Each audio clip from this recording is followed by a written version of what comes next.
Hello everyone, welcome to W S cube tech. Myself Deep और हम लोग पढ़ रहे हैं पाइथन प्रोग्रामिंग। तो दोस्तों आज हम लोग बात करेंगे स्ट्रिंग को ही लेकर, लेकिन स्ट्रिंग के अंदर एक खास चीज आती है, वो होती है एस्केप सीक्वेंसेस।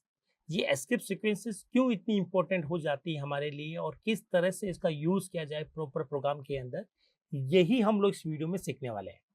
तो चलिए शुरुआत करते हैं हमारे प्रोग्राम की। तो पहले तो मैं आपको एक सिंपल स्ट्रिंग के साथ में प्रोग्राम बनाकर दिखाता हूँ, फिर उसके बाद में बताऊंगा कि क्या इंपॉर्टेंस है एस्केप सीक्वेंसेस की। ठीक है, तो चलते हैं हम अपने प्रोग्राम के ऊपर। और प्रोग्राम के अंदर दोस्तों मैंने यहाँ पर आपके लिए खोल रखा है प्रोग्राम।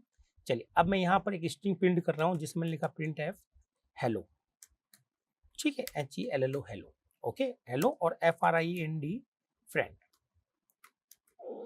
अब मैं आपसे पूछता हूँ कि ये क्या आउटपुट प्रोड्यूस करेगा, तो आपको सर ये आउटपुट प्रोड्यूस करेगा हेलो फ्रेंड सिंगल लाइन के अंदर। और ये इससे पहले हमें इसको सेव करना पड़ेगा, वाई वाई नाम देकर इसको मैं सेव कर देता हूँ। ठीक है, तो ये हमारा हेलो फ्रेंड्स नाम से एक स्ट्रिंग जो लिखी थी वो एज इट इज प्रिंट हो गई है। अब इस स्ट्रिंग में क्या क्या प्रिंट हुआ, तो आप कहेंगे सर यहाँ पर सारे लेटर प्रिंट हुए हैं, एच प्रिंट हुआ है, ई प्रिंट हुआ है, LLO प्रिंट हुआ है, स्पेस भी काउंट होता है, स्पेस भी एक करेक्टर होता है, और FRIENDS ये सारे के सारे character as it is print हो गए हैं। तो दोस्तों यहाँ हम लोग बात करेंगे कुछ ऐसे करेक्टर की जो नॉन प्रिंटेबल करेक्टर कहलाते हैं, उनको कैसे प्रिंट करें। तो पहले तो आपको मैं बता देता हूँ कि नॉन प्रिंटेबल करेक्टर क्या होते हैं। ऐसे करेक्टर जिनको आसानी से आप लोग प्रिंट नहीं कर सकते, वो कहलाते हैं non printable character. Okay, character मतलब कोई भी अल्फाबेट, नंबर या सिंबल हो सकता है करेक्टर आपका। तो ऐसे कोई भी नॉन प्रिंटेबल करेक्टर जिनको लिखना बहुत ही मुश्किल हो जाता है प्रोग्राम के अंदर, आउटपुट में नहीं, प्रोग्राम के अंदर मुश्किल हो जाता है, तो वो काम करने के लिए हमने क्या बनाई है, एस्केप सीक्वेंसेस। तो मैं आपको लेके चलता हूँ और बताता हूँ एस्केप सीक्वेंसेस की डेफिनेशन क्या है दोस्तों। तो एस्केप सीक्वेंसेस क्या होता है, एक ऐसा मैकेनिज्म है एस्केप सीक्वेंसेस, शॉर्ट में मैं लिखूंगा ES। एक ऐसा मैकेनिज्म है जो कि आपके पास में नॉन प्रिंटेबल करेक्टर को प्रिंट करने के लिए यूज किया जाता है। तो use for non printable character. ठीक है, अब आपको बस यही समझना है कि नॉन प्रिंटेबल करेक्टर क्या होते हैं और उनके लिए एस्केप सीक्वेंसेस बनाई गई है, तो वो कैसे काम करेंगे। ओके, तो एक चीज आपको याद रखें कि जितनी भी एस्केप सीक्वेंसेस हैं, ठीक है, वो किसी ना किसी एक सिंगल करेक्टर को रिप्रेजेंट करती है। किसको रिप्रेजेंट करती है, सिंगल करेक्टर को। तो यहाँ पे मैं लिख देता हूँ सिंगल करेक्टर को रिप्रेजेंट किया जाएगा।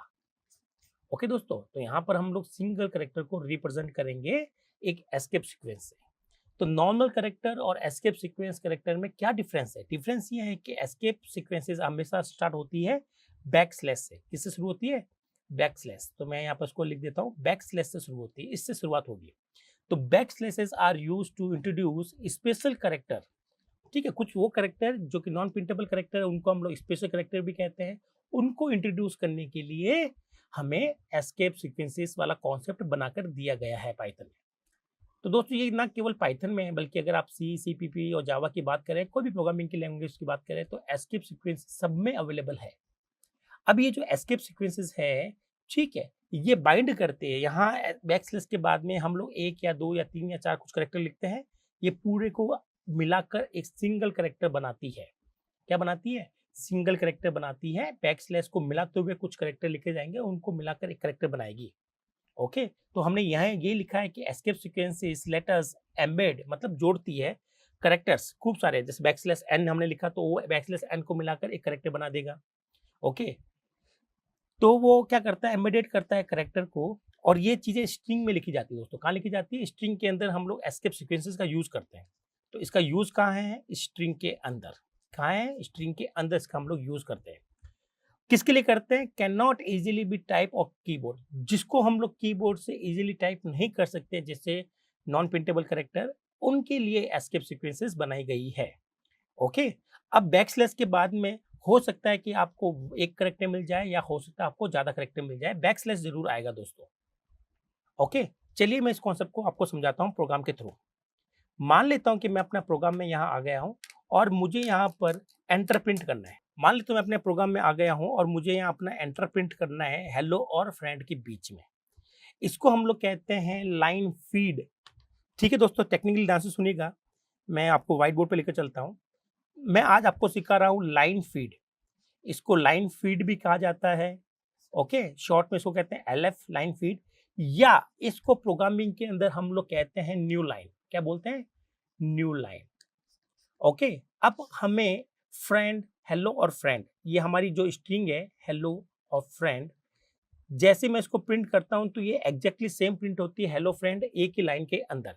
मैं चाहता हूं कि हेलो एक डिफरेंट लाइन में आए, उसके नीचे हमारे पास में फ्रेंड लिखा हुआ है, मतलब मुझे आउटपुट उसका चाहिए कुछ ऐसा। ठीक है, यहाँ पर मैं लिखूंगा प्रिंट। प्रिंट लिखने पर मुझे आउटपुट उसका मिल रहा है हेलो फ्रेंड, ऐसा आउटपुट मुझे मिल रहा है। ठीक है, लेकिन मुझे आउटपुट जो रिक्वायर्ड है, मुझे जो चाहिए वो इस तरह से कुछ चाहिए। इसका मतलब फ्रेंड जो है आपका ये नेक्स्ट लाइन से हमारा काम करे। तो हमें यहाँ पर दोस्तों न्यू लाइन या जिसको लाइन फीड भी कहा जाता है उसको इंट्रोड्यूस करना पड़ेगा इन दोनों के बीच। अब वो कैसे किया जाए, ये बड़ी समस्या रह गई। लाइन फीड को हम लोग लिख नहीं सकते, अगर हम लोग LINEFEED लिखेंगे तो एग्जैक्टली प्रिंट कर देगा। चलिए हम लोग बात करते हैं यहाँ पर प्रोग्राम पर। तो मैं यहाँ आऊंगा और मैं यहाँ पर लाइन फीड लिखने की कोशिश कर रहा हूँ, तो दोस्तों मैं यहाँ लिखूंगा LINE लाइन फीड। तो दोस्तों ये करेगा क्या, ये लाइन फीड को क्या करेगा, एक सिंपली करेक्टर की सीक्वेंस मान लेगा, उसको प्रिंट कर देगा। बट ऐसा तो हम लोग कर नहीं रहे, तो कैसे लिखे लाइन फीड, कैसे लिखे न्यू लाइन, बड़ा क्वेश्चन यहाँ पर खड़ा हो जाता है। कैसे न्यू लाइन लिख नहीं पा रहे हम लोग चाह रहे हैं कि हमारा जो फ्रेंड है वो न्यू लाइन में आ जाए। ओके, तो क्या करें, तो इसके लिए साइंटिस्ट बड़े परेशान थे कि यार कैसे क्या दिया काम। तो उन्होंने एक तरीका दिया है कि अगर आपको लाइन फीड यूज करना है दो स्ट्रिंग के अंदर, जैसे कि मैं यहाँ पर लाइन फीड यूज करना चाहता हूँ, तो उसके लिए आपको एस्केप सीक्वेंस बनाकर दे रखी है। क्या बना के दे रखी है? एस्केप सीक्वेंसेस बना के दे रखी है, जिसमें \n जो होता है ये लाइन फीड के लिए काम में लिया जाता है। किसके लिए काम में लिया जाता है? लाइन फीड के लिए, या फिर न्यू लाइन आप कह सकते हो कि न्यू लाइन के लिए काम में लेते हैं। तो आप इसको यहाँ पर \n लगाएंगे तो आपके पास में ये जो नॉन प्रिंटेबल कैरेक्टर था जिसको हम लोग आसानी से लिख नहीं पा रहे थे कीबोर्ड से, वो हमने एस्केप सीक्वेंसेस की हेल्प पे लिख दिया है। इससे ये होगा कि दोस्तों आपका जो हेलो है ये पहले प्रिंट होगा, उसके बाद में ये क्या करेगा, ये आपके कंट्रोल को आगे की जगह नीचे लेके आ जाएगा और वहां से ये फ्रेंड प्रिंट कर देगा। ओके, तो यही होता है न्यू लाइन का कॉन्सेप्ट, या जिसको हम लोग लाइन फीड बोलते हैं।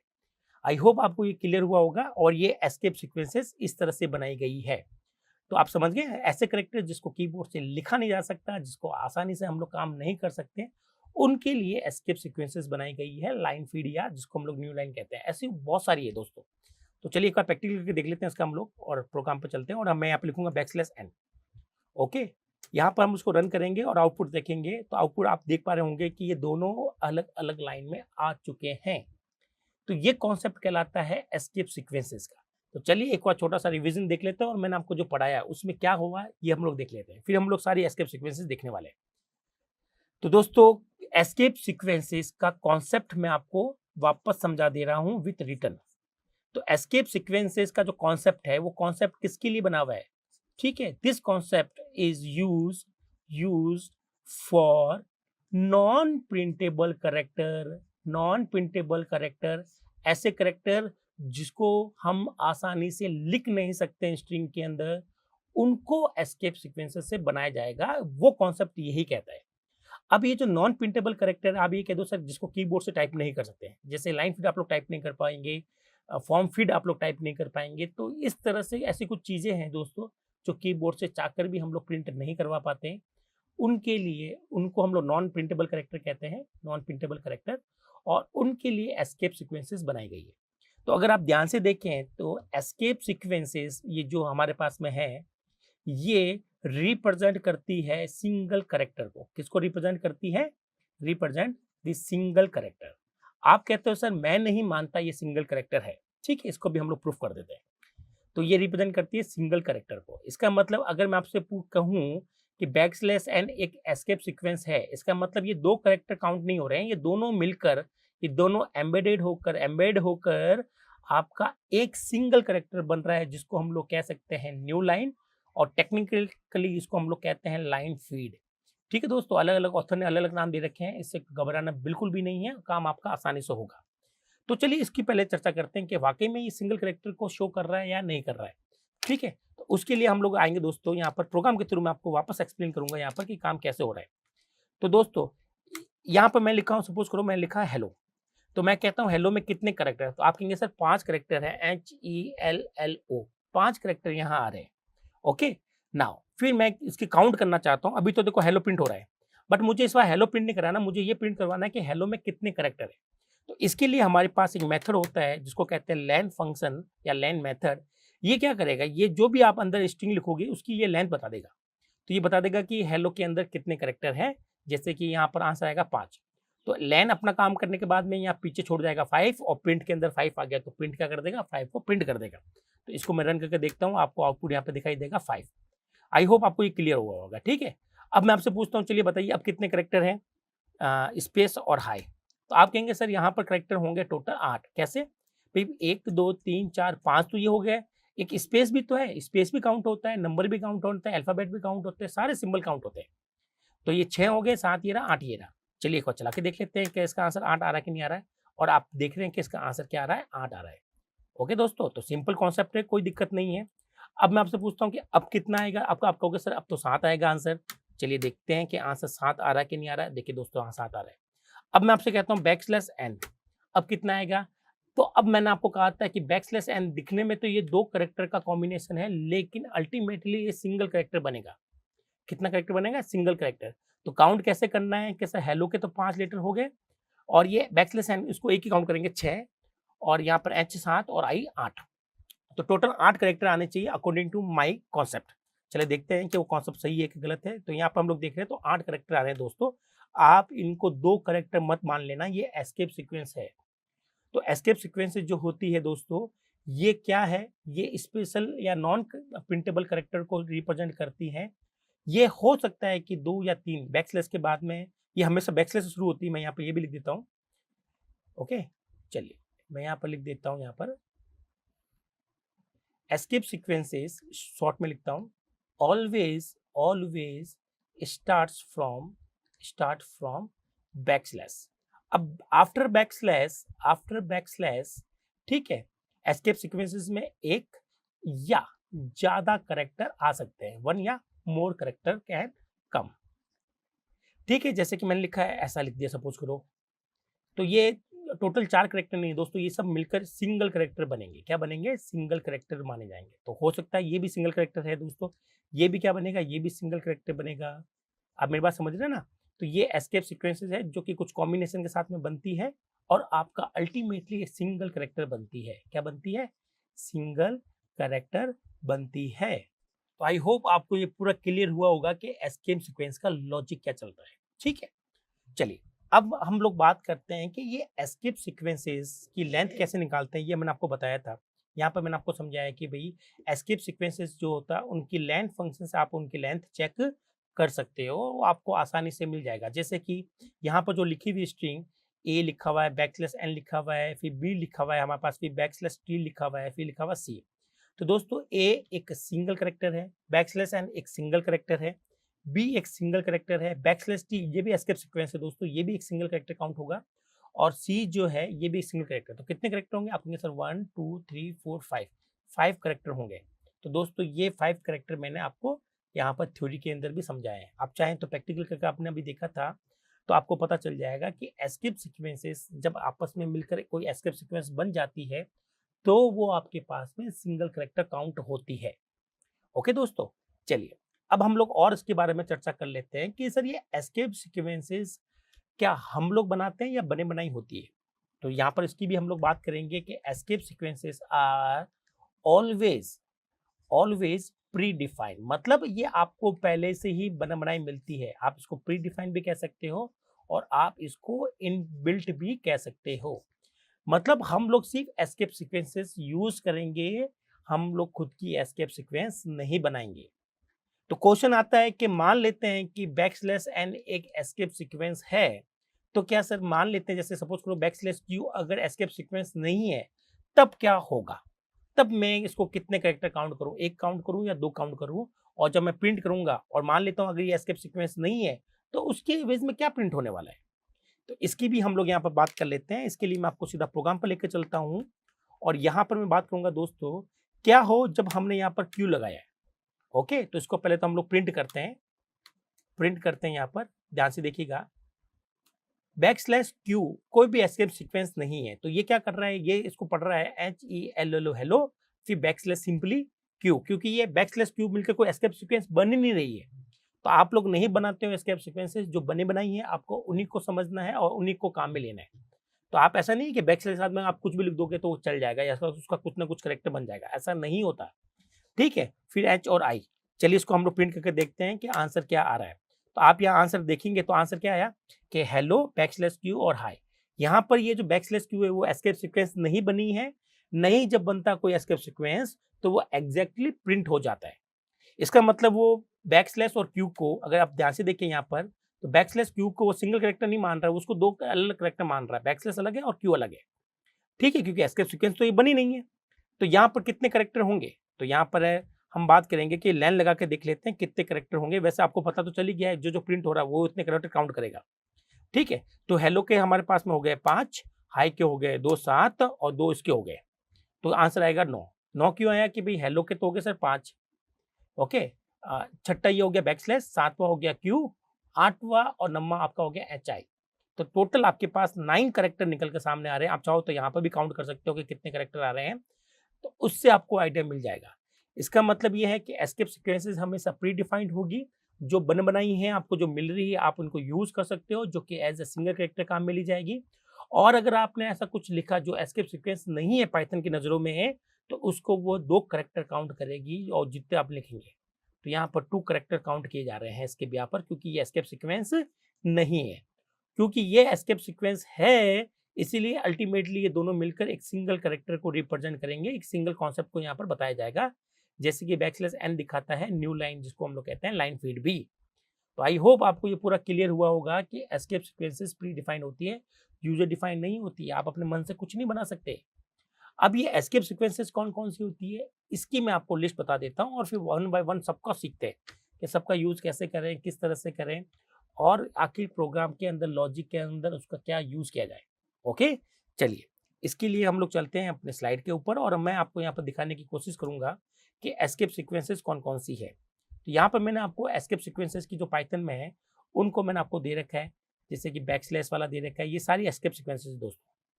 ठीक है, वन बाय वन हम इनको एग्जैक्टली पढ़ने वाले हैं कि कैसे काम करती है और कैसे काम करेगी, तो फिर इनका क्या रोल रहेगा। ठीक है, तो यहाँ पर बहुत बड़ी लिस्ट है, आपको सारे के सारे समझाए जाएंगे और किस तरह से आप इनको प्रोग्राम के अंदर बेटर ढंग से यूज कर सकते हैं। ठीक है, चलिए तो यहाँ पर हम लोग आते हैं और यहाँ बात करते हैं कि सर एस्केप सीक्वेंसेस के लिए क्या क्या है। जो पहला ये वाला है, इसको हम लोग समझ लेते हैं कि कैसे काम करेगा। ठीक है, चले तो सबसे पहले एस्केप सीक्वेंस के बारे में आपको सब कुछ आइडिया मिल ही गया है और हम लोग यहाँ पर बात कर लेते हैं एस्केप सीक्वेंस के प्रोग्राम की। तो मैं यहाँ पर आपको प्रोग्राम खोल के दिखा रहा हूँ। तो चलिए शुरुआत करते हैं हमारे एस्केप सीक्वेंसेस के प्रोग्राम के थ्रू। तो सबसे पहले तो मैं आपको एस्केप सीक्वेंस सिखाऊंगा। तो इस लाइन को मैं कमेंट कर देता हूँ। कमेंट का मतलब है ये लाइन हमारी पाइथन के द्वारा एग्जीक्यूट नहीं की जाएगी। तो इसकी शुरुआत हमें करनी है हैश के थ्रू और यहाँ हम लोग लिख देंगे कि लर्न अबाउट। ठीक है, ये वाला। तो आप डरिएगा मत, यहाँ आप कुछ भी लिख दीजिएगा। ओके, ये लाइन वैसे भी हमारा पाइथन एग्जीक्यूट नहीं करेगा। ठीक है, चलिए अब मैं आपको एक लॉजिक बताता हूँ जहां पर मैं इसका बैकस्लैश का यूज करना चाहूंगा। मान लीजिए आप अपने प्रोग्राम के अंदर कुछ इस तरह से लिखना चाहते हैं। चलिए मैं आपको यहाँ पर थोड़ा सा दिखाता हूँ। प्रोग्राम ये है दोस्तों हमारा कि आपको कुछ इस तरह का प्रिंट करना है M/F, मतलब मेल या फीमेल। ओके, आपको इस तरह का कुछ प्रिंट करना चाहते हैं आप लोग आउटपुट पर। तो इसके रिगार्डिंग आप लोग क्या लिखना सोचते हैं? आप सोचते हैं कि सर अगर मैं ऐसा लिखूं M/F तो इसका आंसर ये आना चाहिए। बट दोस्तों इसका आंसर ये नहीं आएगा, क्योंकि M तो यहाँ पर प्रिंट हो जाएगा, लेकिन बैकस्लैश F जो है वो आपकी एक एस्केप सीक्वेंस बन गई है जिसका नाम होता है फॉर्म फिट। ये क्या काम करता है वो बात की बात है, लेकिन आपको ये वाला आउटपुट नहीं मिलेगा। हमारे पास में यहाँ पर कुछ और आउटपुट मिलेगा। तो इसके यहाँ पर एक सिंबल आ जाएगा आपके पास। क्या आ जाएगा? एक सिंबल यहाँ पर दिखाई देगा। ठीक है, चलिए मैं आपको करके दिखाता हूँ। तो यहाँ आते हैं और यहाँ हम प्रोग्राम के अंदर लिखते हैं डबल कोर्स और अंदर हम लोग लिखते हैं M/F। ये हमने ये सोच के लिखा कि हम लोग लिख रहे हैं मेल/फीमेल। ठीक है, इसको रन करते हैं हम लोग। जब रन करेंगे तो ठीक है, तो आप देख रहे हैं कि उसके आउटपुट क्या आ रहा है। उसका आउटपुट में ऐसा आ रहा है कि आपको M तो दिखाई दे रहा है, लेकिन साथ में आपको एक सिंबल भी दिखाई दे रहा है। इसका मतलब है कि आपको एग्जैक्टली आउटपुट नहीं मिला। इसका मतलब ये आपकी एस्केप सीक्वेंस बन गई है और जिस वजह से वो अपना काम कर रहा है। क्या काम कर रहा है ये अभी हम लोग छोड़ देते हैं बैकस्लैश F का, ये वक्त आने पर आपको बता दिया जाएगा। अब क्वेश्चन ये है कि नहीं सर मुझे तो बैकस्लैश एफ से कोई मतलब नहीं, मुझे तो आउटपुट में चाहिए एम बैकस्लैश एफ, ताकि मैं अपने प्रोग्राम के अंदर जो यूजर ने बोला है, जो हमारा क्लाइंट है वो तो ये चाहता है कि एम ऑब्लिक एफ लिखा हुआ है। तो ये काम हम लोग कैसे करेंगे? तो अगर आपको कहीं ये काम करना है कि बैकस्लैश वाला, तो आप यहाँ पर 2 बैकस्लैश यूज़ कर लें दोस्तों। क्या यूज़ कर लें? 2 बैकस्लैश, यही हम लोग सीख रहे हैं। तो ये लाइन जो मैंने लिखवाई है, ये प्रोग्राम इसी का मैं आपको सिखा रहा हूँ और मैं आपको ये बता रहा हूँ कि ये जो लाइन है ना पहली वाली जिसको मैं हाइलाइट कर रहा हूँ अभी, ये लाइन आपकी एग्जीक्यूट नहीं होती, इसको बोलते हैं कमेंट। कमेंट वो स्टेटमेंट होते हैं जो कि हमारा पाइथन छोड़ देता है, एस्केप कर देता है, छोड़ देता है, उसको एग्जीक्यूट नहीं किया जाता। ओके? तो ये लाइन एग्जीक्यूट नहीं हो रही, केवल एक ही लाइन लिखी हुई है, वो वाली, ये वाली। तो यहाँ पर काम क्या होगा? यहाँ पर आपको आउटपुट मिलेगा एम ऑब्लिक एफ से। ठीक है? तो अगर आपका जो रिक्वायर्ड आउटपुट है वो आपको इस बार मिल जाएगा। तो यहाँ आपने एक एस्केप सीक्वेंस काम में ली है ये वाली। ये कैसे काम में ली है? ध्यान से सुनिएगा। होता क्या है? ऐसा लिखने पर हम ऐसा उम्मीद कर रहे थे, लेकिन आंसर कुछ ऐसा आ गया, क्योंकि बैकस्लैश एफ एक एस्केप सीक्वेंस बन चुका है। तो क्या करें अगर हमें एस्केप सीक्वेंस नहीं चाहिए तो दोस्तों एक ऑप्शन ये है हमारे पास में कि ये जो बैकस्लैश एफ एस्केप सीक्वेंस बन रहा था, तो हमने यहाँ पर 2 बैकस्लैश लगाने हैं। तो 2 बैकस्लैश क्या करता है? 2 बैकस्लैश का जो रिजल्ट होता है वो होता है सिंगल बैकस्लैश। क्या होता है? Single backslash as a printable. क्या होता है? Single backslash as a printable, इसका मतलब एम प्रिंटेबल कैरेक्टर है। बैकस्लैश ये जो होते हैं दोनों, तो इसका मिलकर इसका एक बैकस्लैश यहाँ आ जाएगा और यहाँ जो एफ आएगा वो एग्जिट एफ आएगा। अब आप कहेंगे सर ये नहीं बनेगा एस्केप सीक्वेंस, मैं कहूँगा नहीं बनेगा, क्योंकि आप ये समझ लीजिएगा कि जब डबल आता है तो ये एक प्रिंटेबल कैरेक्टर हो गया और अगर मैं सिंगल लगाता हूँ तो ये प्रिंटेबल नहीं है। तो हमने इसको क्या कर दिया, इन दोनों की हेल्प से हमें एक प्रिंटेबल कैरेक्टर मिल गया है, वो है बैकस्लैश। क्योंकि ये कैरेक्टर प्रिंटेबल था तो ये एफ के साथ में मिलकर एस्केप सीक्वेंस नहीं बनाएगा, इसीलिए इसका जो आउटपुट है आपको वो ऐसा मिल रहा है। आई होप आपको ये क्लियर हुआ होगा। आप कहे तो मैं वापस उसको समझा देता हूँ। यहाँ पर क्या हुआ, यहाँ पर एम प्रिंटेबल कैरेक्टर था तो एम तो प्रिंट हो गया, बैकस्लैश एफ, ये दोनों कंबाइंड होकर एस्केप सीक्वेंस बन गई थी। क्या बन गई थी? Escape sequence. इसका मतलब बैकस्लैश जो है उसका एक पर्टिकुलर काम होता है एस्केप सीक्वेंस बनाने वाला। तो उसने क्या कर दिया, उसने एफ के साथ में मिलकर एस्केप सीक्वेंस बनाने की कोशिश करी और वो सक्सेसफुल भी हो गया और हमें क्या मिल गया? ये वाला मिल गया। तो हमें इस प्रॉब्लम को सॉल्व करने के लिए 2 बैकस्लैश का यूज करना पड़ेगा। आप ये समझ लीजिए कि यहाँ पर जब ये दोनों बैकस्लैश यूज करेंगे तो इसका जो रिजल्ट आएगा वो आएगा सिंगल बैकस्लैश। क्या आएगा? Single backslash. और ये जो सिंगल बैकस्लैश रिजल्ट आया है वो एक प्रिंटेबल कैरेक्टर है दोस्तों। और प्रिंटेबल कैरेक्टर के बाद में अगर कोई एफ आ जाए या कोई भी कैरेक्टर आ जाए तो वो एस्केप सीक्वेंस नहीं बनता। ये तभी बनता है जब यहाँ पर बैकस्लैश हो, कोई नॉन प्रिंटेबल कैरेक्टर बैकस्लैश हो। तो बैकस्लैश आपके पास में 2 फॉर्म में आता है, एक तो आता है प्रिंटेबल फॉर्म में, एक आता है नॉन प्रिंटेबल फॉर्म में। तो आप कहेंगे सर यहाँ पर जो बैकस्लैश है वो है नॉन प्रिंटेबल। ठीक है, ये नॉन प्रिंटेबल है। तो ये आपका एस्केप सीक्वेंस बनाने का काम कर रहा था, जबकि यहाँ पर इन दोनों के रिजल्ट से आपको एक प्रिंटेबल बैकस्लैश मिल गया है और प्रिंटेबल कैरेक्टर के साथ में कुछ भी चीज लिखकर हम लोग क्या नहीं बना सकते? एस्केप सीक्वेंस नहीं बना सकते। तो ये नॉर्मल कैरेक्टर बन गया है, तो यहाँ से एम प्रिंट होगा, यहाँ से ये प्रिंट हो जाएगा और लास्ट में जो एफ है वो एफ का एफ प्रिंट हो जाएगा और इस वजह से हमें ये वाला आउटपुट क्या होगा? आउटपुट पर दिखाई देगा। चलिए मैं वापस चला के दिखा देता हूँ आपको। ओके, चलिए प्रोग्राम में, और पहले तो इसको मैं एक बार बंद कर देता हूँ क्योंकि ज़्यादा ही यहाँ पर कचरा हो गया है। चलिए इसको हम लोग रन करके देखते हैं आउटपुट क्या आ रहा है। ठीक है, तो आपको आउटपुट यहाँ पर साफ साफ नजर आ रहा है कि सर यहाँ पर तो आउटपुट ये आया। उसी तरीके से जैसे कि मान लीजिए मैं एक और आपको प्रॉब्लम बताता हूँ। सपोज आपने लिखना चाहते हो कोई भी एक पाथ लिखना चाहते हो। क्या लिखना चाहते हो? एक पाथ लिखना चाहते हो। तो आपने क्या लिखा? पाथ सी कॉलन और यहाँ आपने लिख दिया सपोज करो न्यू फोल्डर और आपने बैकस्लैश लिख दिया और यहाँ पर फाइल का नाम लिख दिया। सपोज करो फाइल का नाम है txt टेक्स्ट डॉट txt। ठीक है भाई, ऐसा कोई नाम लिखा हुआ है। ये होता है पाथ। मान लेते हैं ये इमेजनरी है। ठीक है, ऐसा कुछ है नहीं मेरे पास में। मान लेता हूँ कि इमेजनरी पाथ में लिखना चाहता हूँ, तो मैं चाहता हूँ ये मेरे कंप्यूटर में सिस्टम फोल्डर को रिप्रेजेंट करे। ओके, तो चला के देखते हैं। पर जैसे इसको मैं चलाता हूँ तो देखेंगे आप इसका हुलिया बिगड़ जाएगा। ये देखिए, ये इसका क्या हो गया है? पूरा हुलिया बिगड़ गया। हाँ है ना? ये दिख रहे होंगे कि आप कहेंगे सर ये क्या हो गया है? ये ओके, ये क्या हो गया है? यहाँ पर पूरा इसका हुलिया बदल गया है। कैसे बदल गया है? तो इसकी हम लोग यहाँ पर थोड़ा आपको समझा देते हैं कि ऐसा आउटपुट क्यों आया है। तो आपने लिखा था दोस्तों प्रिंट, स्ट्रिंग बनाई थी, फिर आपने लिखा था न्यू फोल्डर, फिर backslash text dot TXT text. ठीक है, ये आपने स्ट्रिंग लिखी थी। तो सबसे पहले तो ये सी प्रिंट होगा क्योंकि ये नॉन प्रिंटेबल कैरेक्टर है। फिर हमारे नहीं सॉरी प्रिंटेबल कैरेक्टर है। फिर हमारा कॉलन प्रिंट होगा। फिर ये जो बैक स्लैश है ये नॉन प्रिंटेबल है और इसने देखा एन के साथ में। तो जैसे वो देखता है एन के साथ में तो वो समझ जाता है कि यार ये नॉन प्रिंटेबल कैरेक्टर है और उसके आगे एन आ गया, तो ये तो कोई एस्केप सीक्वेंस बन गई। एस्केप सीक्वेंस कौन सी बन गई? ये तो बन गई न्यू लाइन या फॉर्म फीड। तो वो हाथों हाथ क्या करेगा, आपका जो कंट्रोल यहाँ था जिसको आगे या प्रिंट करने का था वो नीचे आ जाएगा और वहां से ये शुरू कर देगा वापस।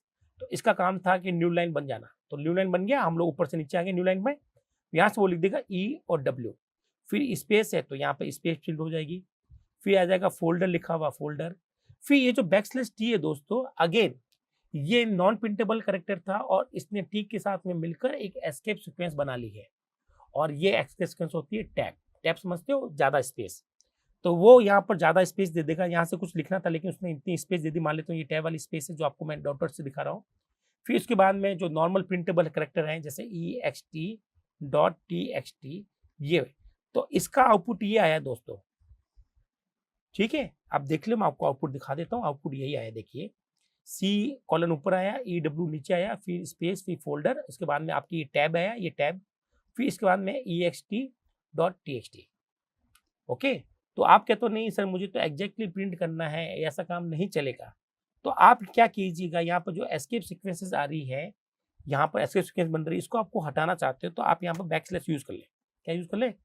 बैक स्लैश यूज कर आप एस्केप सीक्वेंसेस को हटा देंगे।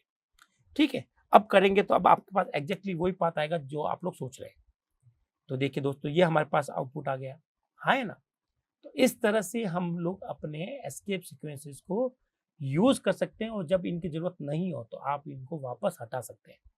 इसी के लिए हम लोग ये वाला यूज करते हैं डबल बैकस्लैश। तो आई होप आपको डबल बैकस्लैश को लेकर पूरे के पूरे डाउट क्लियर हो गए कि उसको किस तरह से लिखा जाए, सर इसको किस तरह से काम में लिया जाए, क्या इसका इफेक्ट आता है, ये सब कुछ हमने बता दिया। तो चलते हैं हमारे नेक्स्ट कैरेक्टर की तरफ, नेक्स्ट एस्केप सीक्वेंस की तरफ, उसको भी समझते हैं कि उसका आखिर रोल क्या है। तो यहाँ आते हैं और हम लोग बात करेंगे सिंगल कोट्स की, है ना। ये अगला वाला पढ़ लेते हैं हम लोग, ये हम लोग कर चुके हैं। अब हम लोग अगला वाला करेंगे सिंगल कोट्स, जो कि आउटपुट में आपको एक प्रिंटेबल देगा। तो दोस्तों ये जो सिंगल कोट्स होते हैं ये भी नॉन प्रिंटेबल और प्रिंटेबल होते हैं। अगर ये नॉन प्रिंटेबल है, आप इसको प्रिंटेबल बनाना चाहते हो तो आपको बैक स्लैश कॉमा या फिर जो एपोस्ट्रोफी होती है जिसको हम लोग सिंगल कोट्स कहते हैं उसके साथ यूज करेंगे तो आपको एक प्रिंटेबल सिंगल कोट्स दे देगा। चलिए, इसका मतलब क्या है, ये कब काम में लेना है और ये कब दिक्कत देगा हमें, इसकी हम लोग चर्चा कर लेते हैं। तो हम अपने प्रोग्राम पर दोबारा वापस आते हैं। ठीक है, यहाँ पर हमारा प्रोग्राम वापस आ गया और साथ में मैंने आउटपुट आपके लिए खोल के रखा है।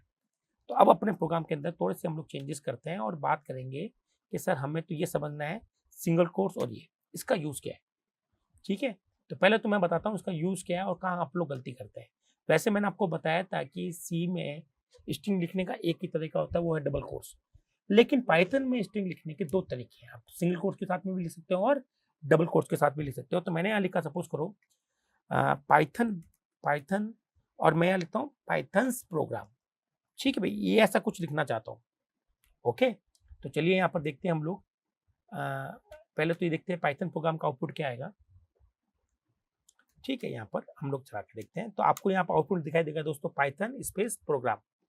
आपको यहाँ पर आउटपुट आपको मिल गया पाइथन स्पेस प्रोग्राम। लेकिन आपको अब सिंगल कोट्स यूज करना है एज ए इंग्लिश के लेटर के जैसे एपोस्ट्रोफी जैसे ना, पाइथन्स करना है। तो कैसे लिखो? तो दोस्तों मैं जैसे यहाँ पर लिखता हूँ पाइथन्स, है ना, एपोस्ट्रोफी लगाकर यहाँ पर एस लगाता हूँ, तो होता ये है कि दोस्तों अगर मैं आपको यहाँ पर समझाता हूँ, मैंने पहले भी आपको बताया था, कोई दिक्कत नहीं, मैं दोबारा बता देता हूँ। जब आप ऐसा लिखते हो पाइथन प्रोग्राम, तो दोस्तों आपकी जो स्ट्रिंग है ये स्ट्रिंग केवल और केवल यहाँ से लेकर यहाँ तक ही है। ये तो सिर्फ नोटेशन है और ये नोटेशन के लिए जरूरी है कि ये ओपन हो और वो इससे क्लोज हो, है ना। और इसके बीच में जो आएगा वो कहलाएगा स्ट्रिंग। अब हुआ ये कि हमने यहाँ पर लिखा पाइथन और यहाँ पे एपोस्ट्रोफी एस लगा दिया और आगे लिख दिया प्रोग्राम। तो हम एक नॉर्मल यूजर, हमें नहीं पता कि क्या होने वाला था। तो हुआ ये कि ये जो सिंगल कोट्स है दोस्तों, वो इससे बंद होने के बजाय उसको जो फर्स्ट मिलेगा वो इसी पे बंद हो गया है। तो एक्चुअली में आपका वो यहीं बंद हो गया और ये जो चीज है वो सिंगल कोट से बाहर आ गई, हाँ है ना। तो ये यहाँ से ओपन और यहाँ पर क्लोज, और ये जो चीजें हैं ये लटक गया पूरा का पूरा, तो ये आपको दे देगा एरर। तो यहाँ पर एरर इसी वजह से आएगी, देखिएगा मैं आपको चला के भी रन करके दिखा देता हूँ एरर क्यों आ रही है। ठीक है, तो इससे कैसे बचें, इसके लिए हमारे पास पाइथन में 3 रास्ते हैं। अभी मैं आपको 2 ही बताऊंगा, एक आगे के लिए हम लोग छोड़ देते हैं। ठीक है, तो एक रास्ता ये है कि भाई हम लोग डबल कोट्स काम ले लें। यहाँ पर क्या ले लें, डबल कोट्स, क्योंकि अगर मैंने डबल कोट्स यहाँ पर लगाए हैं तो जाहिर सी बात है कि डबल कोट्स सिंगल कोट्स पर कभी खत्म होगा नहीं, तो खुद ब खुद जो डबल कोट्स होगा वो हमारा कहाँ से खत्म हो जाएगा, ये इस पर खत्म होने के बजाय, इस पर खत्म होने के बजाय डबल कोट्स पर ही फिनिश होगा और ये यहाँ से क्लोज हो जाएगा। ठीक है, और ये हमारा पूरा string as it is print हो जाएगा। तो एक तो सॉल्यूशन इसका ये था जो मैंने आपको दिखाया है। चलिए यहाँ पर हम लोग क्या करेंगे, डबल कोट्स का यूज करेंगे। ओके, और यहाँ पर करेंगे और ये हमारी प्रॉब्लम पूरी सही हो गई।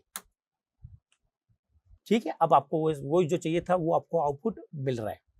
दूसरा प्रॉब्लम ये है कि आप कहते हो नहीं सर मैं तो ये हमेशा सिंगल कोट्स ही लेता हूँ, ये मेरी हैबिट पड़ चुकी है, बाय डिफॉल्ट आदत पड़ चुकी है। तो सर इस केस में मैं यहाँ पर एपोस्ट्रोफी लिखूँ तो कैसे लिखूँ। ठीक है, तो हो ये रहा है दोस्तों कि ये इसका भी एक पर्टिकुलर काम है, ये नॉन प्रिंटेबल कैरेक्टर है, हाँ है ना। तो वापस आते हैं उसके दूसरे सॉल्यूशन की बात करते हैं हम लोग। तो आप कहते हो नहीं सर ऐसा काम नहीं बनेगा, तो आप यहाँ पर चलो एक नया पेज ले लेते हैं और हम लोग कहते हैं कि आपने यहाँ पर लिखा है पाइथन और आप कह रहे हो सर नहीं सर मैं तो यही काम में लेना चाहता हूँ सिंगल कोट्स, लेकिन दिक्कत ये है कि ये नॉन प्रिंटेबल कैरेक्टर है और ये बेचारा नॉन प्रिंटेबल कैरेक्टर इस नॉन प्रिंटेबल कैरेक्टर से क्लोज हो रहा है। तो अगर मैं इसको दोस्तों प्रिंटेबल बना दूं तो ये इससे क्लोज होने के बजाय किस पे क्लोज होगा, इस पर जाकर क्लोज हो जाएगा और ये हमारी स्ट्रिंग बन जाएगी। तो पूरे लॉजिक में इसको हमें क्या बनाना है, नॉन प्रिंटेबल से प्रिंटेबल बनाना है। अगर ऐसा हम लोग कर पाए तो ये काम हमारा हो जाएगा आसान। तो कैसे बनाते हैं, अगर आपने सिंगल कोट्स लिखा तो वो तो क्या कहलाता है दोस्तों, ये कहलाता है नॉन प्रिंटेबल। अगर आप इसको प्रिंटेबल फॉर्म में लिखना चाहते हो तो आपको बैकस्लैश सिंगल कोट्स लिखना पड़ेगा। तो जैसे आप लिखेंगे तो इसका जो रिजल्ट आएगा वो आएगा सिंगल कोट्स जो कि क्या है, नॉन प्रिंटेबल। ओके, जैसे ये नॉन प्रिंटेबल की जगह प्रिंटेबल बन जाएगा, हाँ सॉरी ये यहाँ पर प्रिंटेबल कोड आएगा। तो जैसे ये प्रिंटेबल बन जाएगा तो ये जो नॉन प्रिंटेबल कोड है वो इस पर खत्म नहीं होगा, वो इस पर खत्म होगा। चलिए मैं इसका सॉल्यूशन करके दिखा भी देता हूँ आपको। चलते हैं हमारे प्रोग्राम की तरफ और यहाँ पर हमने बैकस्लैश लगाना है। तो बैकस्लैश ये क्या करेगा, उसको जो नॉन प्रिंटेबल था ये वाला, इसको वो बना देगा प्रिंटेबल। तो इसका मतलब ये तो प्रिंट होगा। ओके, और ये जो सिंगल कोट्स है ये वाला बेचारा लास्ट वाले से बंद हो जाएगा और आपका प्रोग्राम पूरा सही हो जाएगा। तो देखें इसका आउटपुट भी अभी सेम आ रहा है, यहाँ पर कोई दिक्कत नहीं है। तो दोस्तों सिंगल कोट्स के अंदर अगर सिंगल कोट्स काम में लेना है, हालांकि हम लोग ये सजेस्ट नहीं करते हैं सिंगल कोट्स के अंदर आप सिंगल कोट्स काम में नहीं लें। अगर आप कहते हो सर मुझे तो लेना ही लेना है, जिद पकड़ लिया आपने, कहा नहीं मुझे लूंगा, तो आप बैकस्लैश के साथ में काम ले लीजिए। वैसे इसका जो दूसरा सोल्यूशन वो ज़्यादा इफेक्टिव है कि अगर आपको कहीं सिंगल कोट्स काम लेना पड़ रहा है तो उस स्ट्रिंग को डबल कोट्स से बनाइए। अगर आपको बीच में डबल कोट्स काम लेना पड़ रहा है तो उस स्ट्रिंग को सिंगल कोट्स से बनाइए, काम बहुत ही परफेक्ट होगा। पाइथन वालों ने यही उम्मीद से 2 फॉर्मेट बनाए थे स्ट्रिंग के, समझ गए ना। नहीं तो कोई वो नहीं है, ऐसा कोई भी प्रोग्रामर नहीं होगा कि वो एक ही चीज़ के लिए 2 ऑप्शन देगा। ठीक है, कि भाई स्ट्रिंग इससे भी बनाओ डबल कोट्स से बनाओ, ऐसा नहीं है। उसने एक पर्टिकुलर एम से दिया है ताकि आप अपने कंफर्ट से काम कर सके। ओके, चलिए चलते हैं अब हमारे नेक्स्ट की तरफ और वो है डबल कोट्स। हाँ, ये बड़ा अच्छा है डबल कोट्स वाला। तो अगेन ये जो डबल कोट्स है ये नॉन प्रिंटेबल होता है। आप इसको प्रिंटेबल बनाना चाहते हैं तो आप ऐसे लिखेंगे तो अल्टीमेटली इसका रिजल्ट डबल कोट्स आएगा जो कि क्या होगा, प्रिंटेबल। बिल्कुल सेम लॉजिक है जो कि हमने यहाँ पर सिंगल कोट्स में लगाया था। चलिए फटाक से इसका मैं एक्सप्लेन करके आपको दिखा भी देता हूँ। तो चलते हैं हम अपने प्रोग्राम की तरफ, आउटपुट भी आपको दिखाते रहता हूँ। मान लीजिए आपको कोई भी डबल कोट्स से बनाई है आपने स्ट्रिंग, और इस स्ट्रिंग में अगर आपको कहीं डबल कोट्स काम में लेना पड़ रहा है, सपोज करो आप यहाँ पर डबल कोट्स काम में लेने पड़ रहे हो, तो एरर आएगी। क्यों आएगी, क्योंकि ये जो नॉन प्रिंटेबल डबल कोट्स है, ये नॉन प्रिंटेबल, ये आपका इससे क्लोज होने की कोशिश करेगा। तो आप देख रहे हैं कि ग्रीन में तो ये बिल्कुल सही है और बेचारा ये लटक गया हमारा। ठीक है, ये दे देगा एरर, तो ये हो जाएगा इनवैलिड सिंटैक्स। आई होप आपको ये क्लियर हुआ होगा कि इनवैलिड सिंटैक्स क्यों आया। चलिए इस प्रॉब्लम से बचने के लिए मेरे पास अगेन वो 2 तरीके जो अभी हमने पहले बताया था कि या तो आप यहाँ पर सिंगल कोट्स यूज कर लें, अगर आप अपनी स्ट्रिंग के अंदर डबल कोट्स कहीं चाहते हैं। तो दोस्तों अब ये जो सिंगल कोट्स है ये इस पर तो खत्म हो नहीं सकता, तो ये एग्जिट आप काम में ले सकते हो। तो देखिएगा आपको आउटपुट में डबल कोट्स दिखाई दे रहा है। आप कहते हो नहीं सर मैं डबल कोट्स से बनाने की आदत है, क्यों, क्योंकि मैं तो C++ भी पढ़ के आया हूँ, जावा पढ़ के आया हूँ, वहाँ तो मैं डबल कोट्स से बनाता था। तो यहाँ पर भी मैं डबल कोट्स बनाना चाहता हूँ, बट ये आपको प्रॉब्लम क्रिएट कर रहा है। तो यहाँ आपको क्या करना पड़ेगा, बैकस्लैश लगाना पड़ेगा, ताकि ये बैकस्लैश को नॉन प्रिंटेबल से प्रिंटेबल बना दे। तो इसका जो रिजल्ट है वो डबल कोट्स आएगा, और ये वाला जो डबल कोट्स है फर्स्ट वाला, वो लास्ट वाले से क्लोज होने के काम में आएगा, है ना। तो इस तरह से आप, इस तरह से भी आप अचीव कर सकते हो अपना डिजायर रिजल्ट। आई होप आपको यहाँ तक दोनों के दोनों या तीन जो मैंने पढ़ा है वो तीनों के तीनों क्लियर होंगे। ठीक है, चलते हैं आगे की तरफ और देखते हैं कि हमारे पास में क्या है दोस्तों। ये बड़ा मजेदार है। अब आ गई हमारे पास घंटी, बैकस्लैश ए, ये आ गई घंटी। यहाँ पर जब भी आएगा तो आपको एक छोटी सी बीप की आवाज सुनाई देगी, जो कि हमारे सिस्टम में होती। ठीक है, तो आप कह सकते हो सर यहाँ पर बेल सुनाई दे रही है, यहाँ पर आप कह सकते हो सर मुझे बीप सुनाई दे रही है। अब थोड़ा सा ध्यान से सुनिएगा मेरी बात, अच्छे से, बहुत ही अच्छे से सुनना है।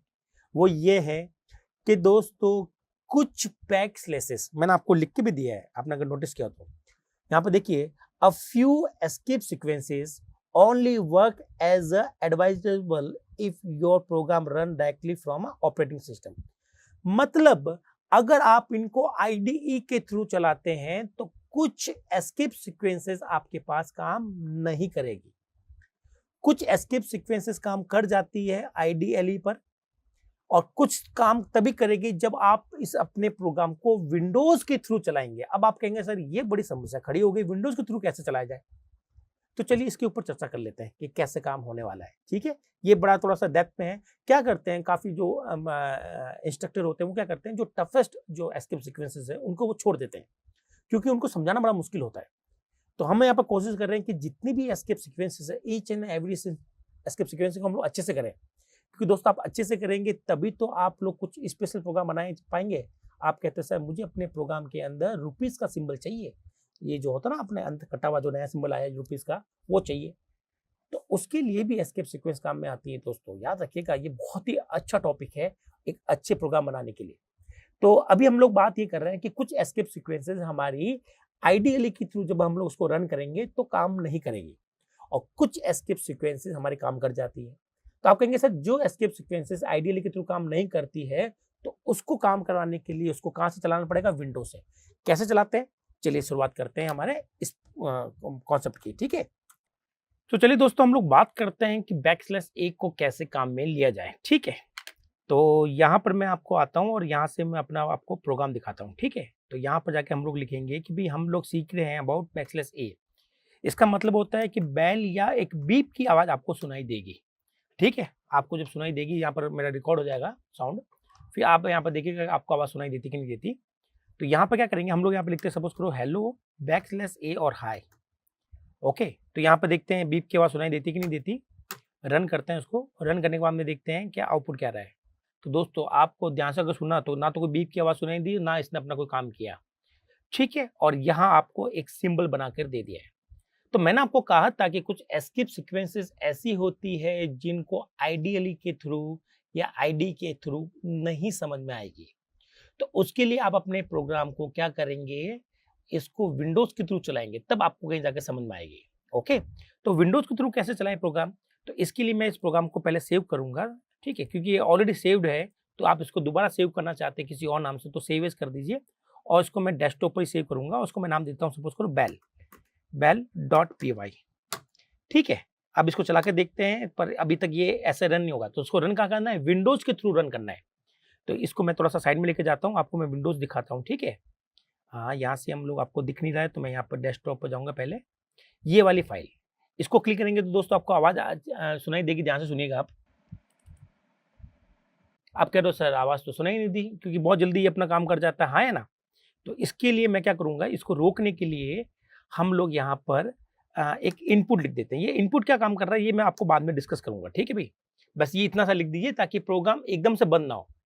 ओके, वो कुछ टाइम के लिए रुक जाए। तो ये करने के लिए मैंने यहाँ पे इनपुट लिखना है, उसको सेव करना है। ठीक है, और उसको एक रन करके भी देख लेता हूँ कि भाई क्या काम आ रहा है। तो अभी भी कोई आउटपुट यहाँ तक तो आएगा नहीं। चलते अपने डेस्कटॉप के थ्रू और वहां से विंडोज के थ्रू इस फाइल को हम लोग चलाते हैं। तो दोस्तों आपको आवाज आ गई, वापस मैं सुनाता हूँ, आपको आवाज आपको सुनाई दी जाएगी आवाज। ठीक है, मैं यहाँ पर जाऊँगा डेस्कटॉप पर और थोड़ा सा नजदीक चला जाता हूँ ताकि मेरा माइक आपकी आवाज पकड़ सके। ओके, तो यहाँ से हम लोग जाएंगे डेस्कटॉप पर। ओके, ये क्यों बीच में आ रहा है। ठीक है, तो इसको मैं शो डेस्कटॉप करता हूँ, ध्यान से सुनिएगा। यस, टिंग टिंग आवाज आ गई है हमारे पास बैकस्लैश ए की। तो मैंने आपको जैसा कहा था कि कुछ एस्केप सीक्वेंसेस आइडियली के अंदर काम नहीं करेगी दोस्तों, डोंट वरी, आप उसको विंडो से चला कर देखेंगे। क्लियर है? और बैकस्लैश ए करता क्या है, अगर आप उसके आउटपुट पर थोड़ा सा नजर घुमाएं, ठीक है, तो बैकस्लैश ए कैसे काम कर रहा है, हो सकता है आपको आउटपुट छोटा दिखाई दे रहा हो, तो मैं आपको यहाँ पर ग्रीन स्क्रीन पर अपने बोर्ड पर समझा देता हूँ। तो दोस्तों आपने लिखा है print print hello hello backslash A और आपने यहाँ पे लिख दिया हाई। तो ये आउटपुट कैसे देगा, एक्चुअल में आउटपुट कैसे मिलेगा इसका, आपको मिलेगा हेलो, फिर आएगी बीप की आवाज, ठीक है, बीप की आवाज आ जाएगी और इसके बाद में हाई आ जाएगा। तो कोई स्पेस नहीं आएगा क्योंकि ये इसका काम स्पेस देना नहीं है, इसका काम तो क्या है, एक बीप की आवाज देना है और जो कि आपको वो दे देगा। तो आइडियली के थ्रू ये अगर वर्क नहीं करता है, ठीक है, मैं लिख देता हूँ नॉट वर्किंग, ये वर्किंग नहीं करेगा दोस्तों, तो आप इसको विंडोज से चलाएंगे, ठीक है। तो run run program program through Windows या जो भी आपका सिस्टम यूज कर रहे हैं, लिनक्स यूज कर रहे हैं या मैकिन्टॉश यूज कर रहे हैं, उसके थ्रू आप प्रोग्राम को क्लिक करके चलाएंगे तो आपको ये आवाज सुनाई देगी। और दोस्तों ये आवाज इतनी जल्दी खत्म हो जाती है, तो इसको बचने के लिए कि सर मैं प्रोग्राम में ये दिखता रहे मुझे, तो लास्ट में हम लोग लिख देते हैं इनपुट।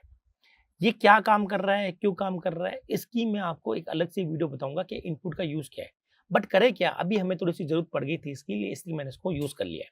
तो अभी आप इस पर बिल्कुल फोकस नहीं देंगे, आप देखिएगा इनपुट के आने से नहीं आने से क्या होता है। अगर आपने इनपुट नहीं लगाया है, ठीक है, तो मैं यहाँ से इनपुट को हटा देता हूँ। कैसे हटाऊंगा, मिटाऊंगा नहीं, हैश लगा देता हूँ, ठीक है। इस प्रोग्राम को हम लोग एक बार फिर यहाँ पर रन करके देखते हैं। यहाँ पर कोई आउटपुट पे कुछ नहीं पता चल रहा हम लोगों को। चलते हैं डेस्कटॉप पर और इस पर एक नजर घुमाते हैं कि अब हमारा आउटपुट कैसे दिखाई देगा। और देखिएगा ये प्रोग्राम चलते ही बंद हो जाएगा, ये वेट नहीं करेगा आपके लिए। देखा, ये वेट नहीं करा और साउंड भी इतनी जल्दी खत्म हो जाती है, आपको सुनाई भी नहीं देती। तो आप चाहते हो कि नहीं सर मुझे साउंड सुनाई दे, तो जाहिर सी बात है उसके लिए आपको थोड़ा सा इनपुट लिखना पड़ेगा। हालांकि इनपुट का साउंड से कुछ लेना देना नहीं है, ये आपके फाइल को रोक के रखता है, बस ये समझ लीजिए आप, ठीक है। इसको मैंने सेव करूंगा और यहाँ पर मैं आ जाऊंगा वापस डेस्कटॉप पर और उसको मैं चलाऊंगा। ध्यान से सुनिएगा, मेरे माइक में आवाज रिकॉर्ड हो जाएगी। ओके, तो ये पिप बिप करके बीप रिकॉर्ड हो गई और आउटपुट भी आपको पता चल गया है कि इसका आंसर आएगा हेलो हाई। यहाँ पर बैकस्लैश ए का जो रूल है वो बीप दे देगा, स्पेस नहीं देगा, ठीक है। तो कुछ आईडी जो हमारे आइडियली में काम नहीं करती, कुछ एस्केप सीक्वेंसेस, उनको हम लोग विंडोज के थ्रू इस तरह से चलाएंगे। तो आई होप आपको ये पूरा क्लियर हो गया होगा कि हम लोग किस तरह से इसको चलाते हैं, ठीक है। तो मैं कुछ टाइम के लिए इसको प्रोग्राम को बंद कर देता हूँ और मेरा प्रोग्राम भी होल्ड पर है। ओके, तो चलते हैं अपने आगे, देखते हैं कि और क्या है। अब बात करेंगे बैकस्लैश बी की, और बैकस्लैश बी जो है दोस्तों, ये भी आपका जो एस्केप सीक्वेंस है, ये भी आपके आइडियली पे काम नहीं करेगी। तो जाहिर सी बात है कि इसको बिल्कुल वैसे ही रन करेंगे जैसे कि हमने बैकस्लैश ए को रन किया था। ओके, तो चलते हैं प्रोग्राम डिजाइन करके देखते हैं इसका लॉजिक क्या है। ओके, तो यहाँ पर मैं पहले आपको लॉजिक समझाने की कोशिश करूंगा बैकस्लैश बी के बारे में। इसको हम लोग कहते हैं दोस्तों बैक स्पेस। क्या बोलते हैं, बैक स्पेस। आपके कीबोर्ड पे एक बटन भी होता है बैक स्पेस, वो ये बटन यहाँ पर काम करता है। और वो जो बटन है उस पर एक एरो भी होती है इस तरह से लेफ्ट की तरफ, मतलब राइट टू लेफ्ट की तरफ जाते हुए एक एरो भी होगी। तो ये करता क्या है, वैसे आप अगर इसको जर्नल देख के बैक स्पेस का, तो आप कुछ भी चीज लिखते हैं और अगर आपसे कोई स्पेलिंग मिस्टेक हो जाए, सपोज करो क्यू आ गया, ओ लिखना था आपको, तो आप क्या करते हो, इसको बैक स्पेस करके इसको हटा देते हो, है ना भाई, बैक स्पेस करके इसको आप हटा देते हो। यही कॉन्सेप्ट यहाँ पर बैकस्लैश बी का जो है पाइथन में भी हम लोग यूज करते हैं। अगेन याद रखिएगा, ये आपका आइडियली के थ्रू नहीं चलेगा, मैं यहाँ पे लिख देता हूँ आइडियली के थ्रू नहीं चलेगा, ये आपका ओएस के थ्रू चलेगा। ओएस लिख दूं, उसके थ्रू चलेगा। यहाँ पर आपका हिंट लिख दिया मैंने। तो चलिए इसका कैसे काम करता है इसको हम लोग समझ लेते हैं, ठीक है। तो पहले तो मैं इसको इरेज कर देता हूँ और यहाँ से मैं आपको समझाने की कोशिश करता हूँ।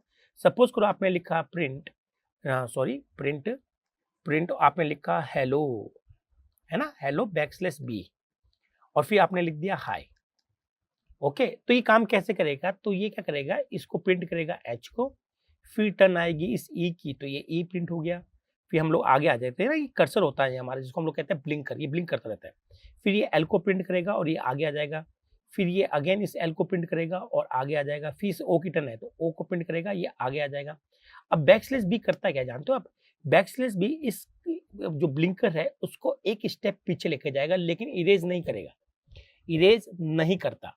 यहाँ ध्यान से सुनिएगा इस चीज को, ये एक स्टेप पीछे लेके जाएगा और इरेज नहीं करेगा, ये ओ के नीचे आ जाएगा। ओके, अब जाहिर सी बात है अगर ये ओ के नीचे आ गया है तो ये जहां पे भी होगा वहां से हम लोग लिखना शुरू करते हैं। तो अगली टर्न आएगा एच, तो एच कहां से होगा, जहां से ब्लिंकर होगा, तो क्या करेगा एच इसको क्या कर देगा, ओवरराइट कर देगा। आप समझ रहे हो, ये ओ हट जाएगा और ओवरराइट हो गया। फिर ये ब्लिंकर आगे आ जाएगा, फिर अगली टर्न आई की तो आई प्रिंट हो जाएगा और ये आ गया। तो इस तरह से आपको हेल हाई आपको दिखाई देगा। तो काफी स्टूडेंट को लगता है कि सर इसने तो क्या कर दिया है, इसने तो हमारा एक स्टेप पीछे ले गया और मिटा दिया। दोस्तों ये मिटाता नहीं, ये एक स्टेप पीछे लेके जाता है। ये मैं दोनों आपको प्रूफ कर देता हूँ एग्जाम्पल के थ्रू। चलते हैं हमारे प्रोग्राम की तरफ, और क्योंकि यहाँ पर हमें काम करना पड़ेगा तो मैं यहाँ पर लिखता हूँ पहले तो \b, इसको हम लोग सेव करेंगे और प्रोग्राम से पूछेंगे भैया तू चला के दिखा मेरा। ठीक है, तो प्रोग्राम के पास चले जाते हैं हम लोग और यहाँ जाएंगे डेस्कटॉप पर और इससे बोलेंगे भैया तू चला के दिखा। तो जैसे आप चलाएंगे तो देखेंगे दोस्तों आपका आंसर आ रहा है हेल हाई। ओके, तो आप लोगों से या तो ओ रिप्लेस हो गया है, यस ओ रिप्लेस हुआ है, लेकिन \b ने हटाया नहीं है। इसका प्रूफ कैसे मिलेगा अपन को, इसके प्रूफ के लिए जाहिर सी बात है कि मैं इसके पीछे से हाई हटा देता हूँ। ठीक है, और यहाँ से भी हटा देता हूँ। अब इसका आउटपुट देखिएगा, इसको मैं यहाँ से बंद कर देता हूँ।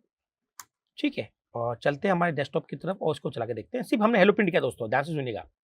देखो हेलो प्रिंट हुआ और हमारा ये कर्सर जो है वो कहाँ आ गया, नीचे आ गया। ये ब्लिंकर दिख रहा है, इसको हम लोग कर्सर कह सकते हैं, ब्लिंकर कह सकते हैं, और काफी लोग इसको क्या कहते हैं इंसर्ट पॉइंट, क्योंकि जहां से ये इंसर्ट पॉइंट होता है वहीं से हम लोग लिखना शुरू करते हैं।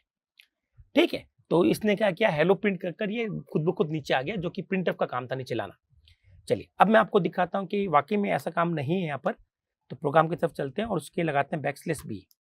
तो अब ये हेलो प्रिंट करेगा और \b जो है वो हमारे ब्लिंकर को ओ के नीचे लेके आ जाएगा। ठीक है, इसको सेव करना पड़ेगा। वापस चलते हैं डेस्कटॉप के ऊपर और से बोलते हैं कि भाई अपना आउटपुट दिखा।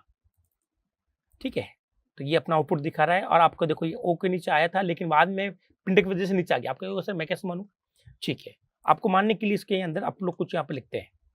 ठीक है, यहाँ पर मैं क्या करता हूँ, यहाँ पर मैं आपको प्रोग्राम के अंदर कुछ लिख के दिखाता हूँ। मैंने यहाँ पे लिखा सपोज करो F। ओके, तो ये कैसे काम करेगा, ये सबसे पहले हेलो प्रिंट करेगा, फिर ये जो \b है वो आपका कर्सर ओ के पास ले जाएगा, ओ के नीचे, और जहां भी ये ब्लिंकर होता है वहां से आपका F प्रिंट कर देगा, मतलब ओ हटकर F आ जाएगा। ठीक है, चला के देखते हैं और इससे आपको कंफर्म हो जाएगा। उसके बाद आप लोग नीचे आएंगे, यहाँ आपको पता नहीं चलेगा। तो इसको मैं यहाँ से कर यहाँ से चलाऊंगा विंडोज से, आप देखिएगा। तो F को उसने प्रिंट किया, उसके बाद में प्रिंटफ की वजह से ये जो कर्सर है हमारा, जो ब्लिंकर है वो नीचे आ गया।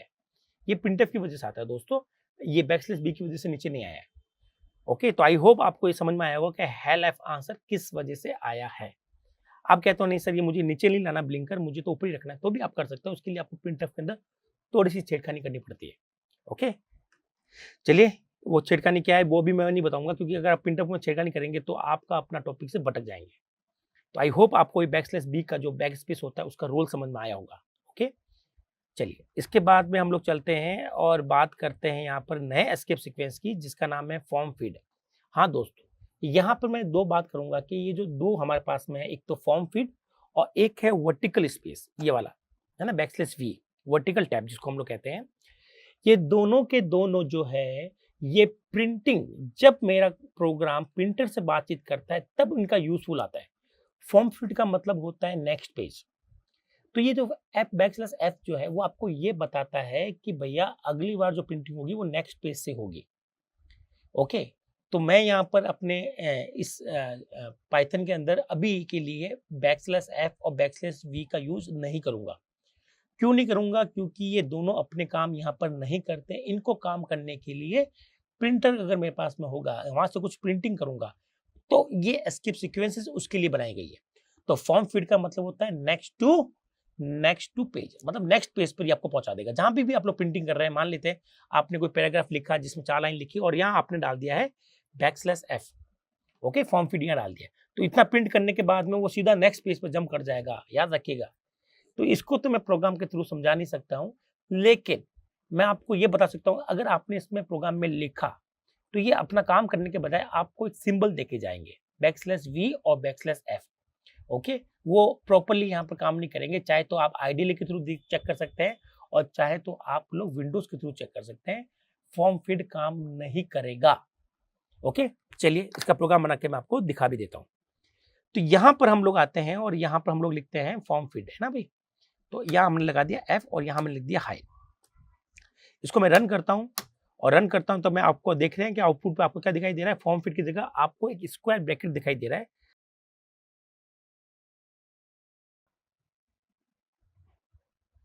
तो फॉर्म फीड की जगह आपको ये स्क्वायर ब्रैकेट दिखाई दे रहा है, ठीक है।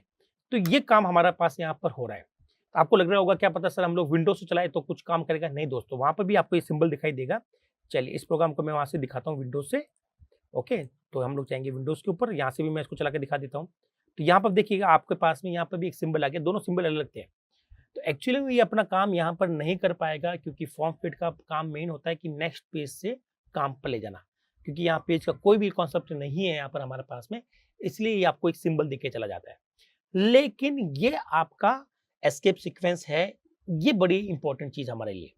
तो आप कहेंगे ठीक है सर, इसको अभी प्रिंटर के साथ में नहीं समझते हैं, तो ये हमें अभी कुछ फायदा तो कुछ देगा नहीं, नुकसान जरूर दे सकता हमें। कैसे दे सकता है? जैसे कि मैंने आपको बताया था कि if you want to write, अगर आपको कुछ इस तरह से लिखना हो कि मेल ऑब्लिक फीमेल, ठीक है, अगर इस तरह से कुछ लिखना हो तो आप यहाँ पर आईडी पर भी देख सकते हो कि इसने एक सिंबल दे दिया। हालांकि इसने अपना काम भी नहीं किया, लेकिन ये जब अपना काम नहीं करता तो आपको एक सिंबल देकर चला जाता है, चाहे तो यहाँ से चलाए और चाहे तो आप लोग वहां से चला के देख लीजिए। मैं इसको यहाँ से डेस्कटॉप पे ले आता हूँ और यहाँ से चला के भी इसको रन करके देखते हैं। तो यहाँ पर भी उसने एक सिंबल दे दिया, हाँ है ना, ये वाला ध्यान से देख रहे होंगे आप, ये सिंबल मिल गया। तो आप कहेंगे सर ये काम तो नहीं कर रहा, लेकिन ये हमारी जो डिजायर आउटपुट है उसको भी प्रिंट नहीं कर रहा ना।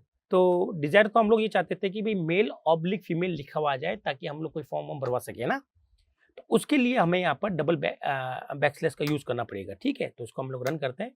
आप यहाँ पर आउटपुट यहाँ से भी देख सकते हो, ये बिल्कुल हमें डिजायर आउटपुट था, ये हमारा हम लोग ऐसे चाह रहे थे। ओके, और चाहे तो आप इसको यहाँ से भी देखेंगे तो भी आपको सेम आउटपुट मिलेगा, मेल ऑब्लिक फीमेल, देख रहे हैं आप लोग। तो बैकस्लैश एफ और बैकस्लैश वी दोनों ही अभी हमारे लिए सेंसलेस है, उनके दोनों को ही प्रोग्राम के थ्रू मैं आपको समझा नहीं पा रहा हूँ। क्यों? क्योंकि इनको काम करने के लिए प्रिंटिंग का रोल इंपॉर्टेंट रहता है। तो अभी जब तक आप लोग प्रोग्रामिंग कर रहे हैं तो आप इनको दोनों को यूज मत कीजिएगा। अगर आपके पास में कहीं दिक्कत दे रहा है ये, है ना, जैसे आपको बैकस्लैश एफ के साथ में कुछ लिखना था लेकिन वो लिख नहीं पा रहे, एस्केप सीक्वेंस बन जा रही है, आपको वहाँ सिंबल नहीं चाहिए था, तो इसके लिए आप लोग डबल बैकस्लैश का यूज कर उस चीज को सही कर सकते हैं, ठीक है। चलिए, तो बैकस्लैश वी भी मैं आपको नहीं समझाऊंगा। अब आते हैं बैकस्लैश एन पर, जो कि हमारा नेक्स्ट है न्यू लाइन, जो कि हम लोग पहले ही कर चुके हैं। फटाक से इसका आउटपुट देख लेते हैं। ये आईडी पे भी काम करेगा और ये हमारा उस पर भी काम करने वाला है। तो मैंने यहाँ लिखा बैकस्लैश एन और इस प्रोग्राम को मैं यहाँ से रन करता हूँ, ठीक है। तो आप यहाँ पर देख पा रहे होंगे कि जो उसका आउटपुट है बिल्कुल वैसे है जैसे हमें चाहिए था कि भाई न्यू लाइन के अंदर हमें फीमेल मिल जाए। ओके, तो दोस्तों यहाँ आप लोग अपना ये काम इजीली कर सकते हो बैकस्लैश एन से। अगर आपको यही आउटपुट चाहिए तो दोस्तों इसका एक और ऑप्शन होता है कि आप 2 बार प्रिंटफ का यूज करें, 2 बार प्रिंट का यूज करें। तो मैं यहाँ से इसको हटा देता हूँ फीमेल को और 2 बार यहाँ पे लिखता हूँ प्रिंट। ओके, और यहाँ मैं लिखता हूँ फीमेल। अब चलाएंगे तो अभी भी सेम आउटपुट हमें मिलेगा कि दोनों ही हमें नेक्स्ट लाइन में मिलते हैं। ओके, तो अगर आप एक ही प्रिंटफ के थ्रू मल्टीपल लाइन लिखना चाहते हैं तो बैकस्लैश एन, जिसको हम लोग कहते हैं लाइन फीड, इसका आप लोग यहाँ पे यूज कर सकते हैं। इसको न्यू लाइन भी कहा जाता है दोस्तों। आप बेफिक्र होकर यूज कीजिएगा, चाहे तो प्रोग्राम आइडियली के थ्रू रन हो रहा हो चाहे ओज के थ्रू रन हो रहा, दोनों का आउटपुट सेम आएगा, ठीक है। तो आपकी तसल्ली के लिए मैं आपको वो भी दिखा देता हूँ कि अगर आप इसके थ्रू रन करते हैं विंडोज के थ्रू तो आपके पास में सेम आंसर आ रहा है। आप देख पा रहे हैं मेल फीमेल लिखा हुआ आ रहा है, ठीक है। तो बार बार इसको हमें यहाँ पर करने की जरूरत नहीं होगी।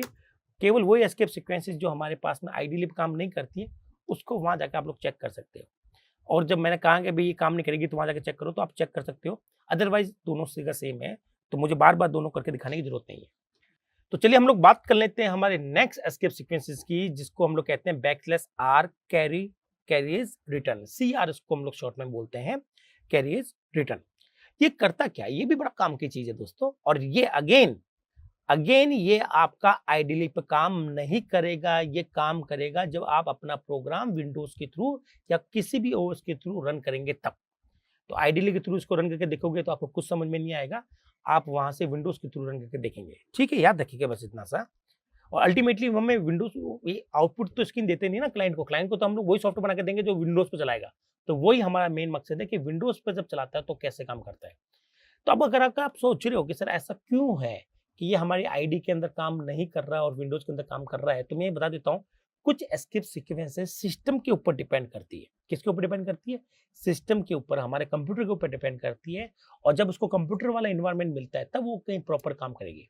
और जब हम लोग प्रोग्राम अपने आईडीली के थ्रू या पाइथन इंटरप्रेटर के थ्रू चला रहे होते हैं, तब कहीं ना कहीं वो हमें मिस हो जाती है वो सिस्टम की इंफॉर्मेशन।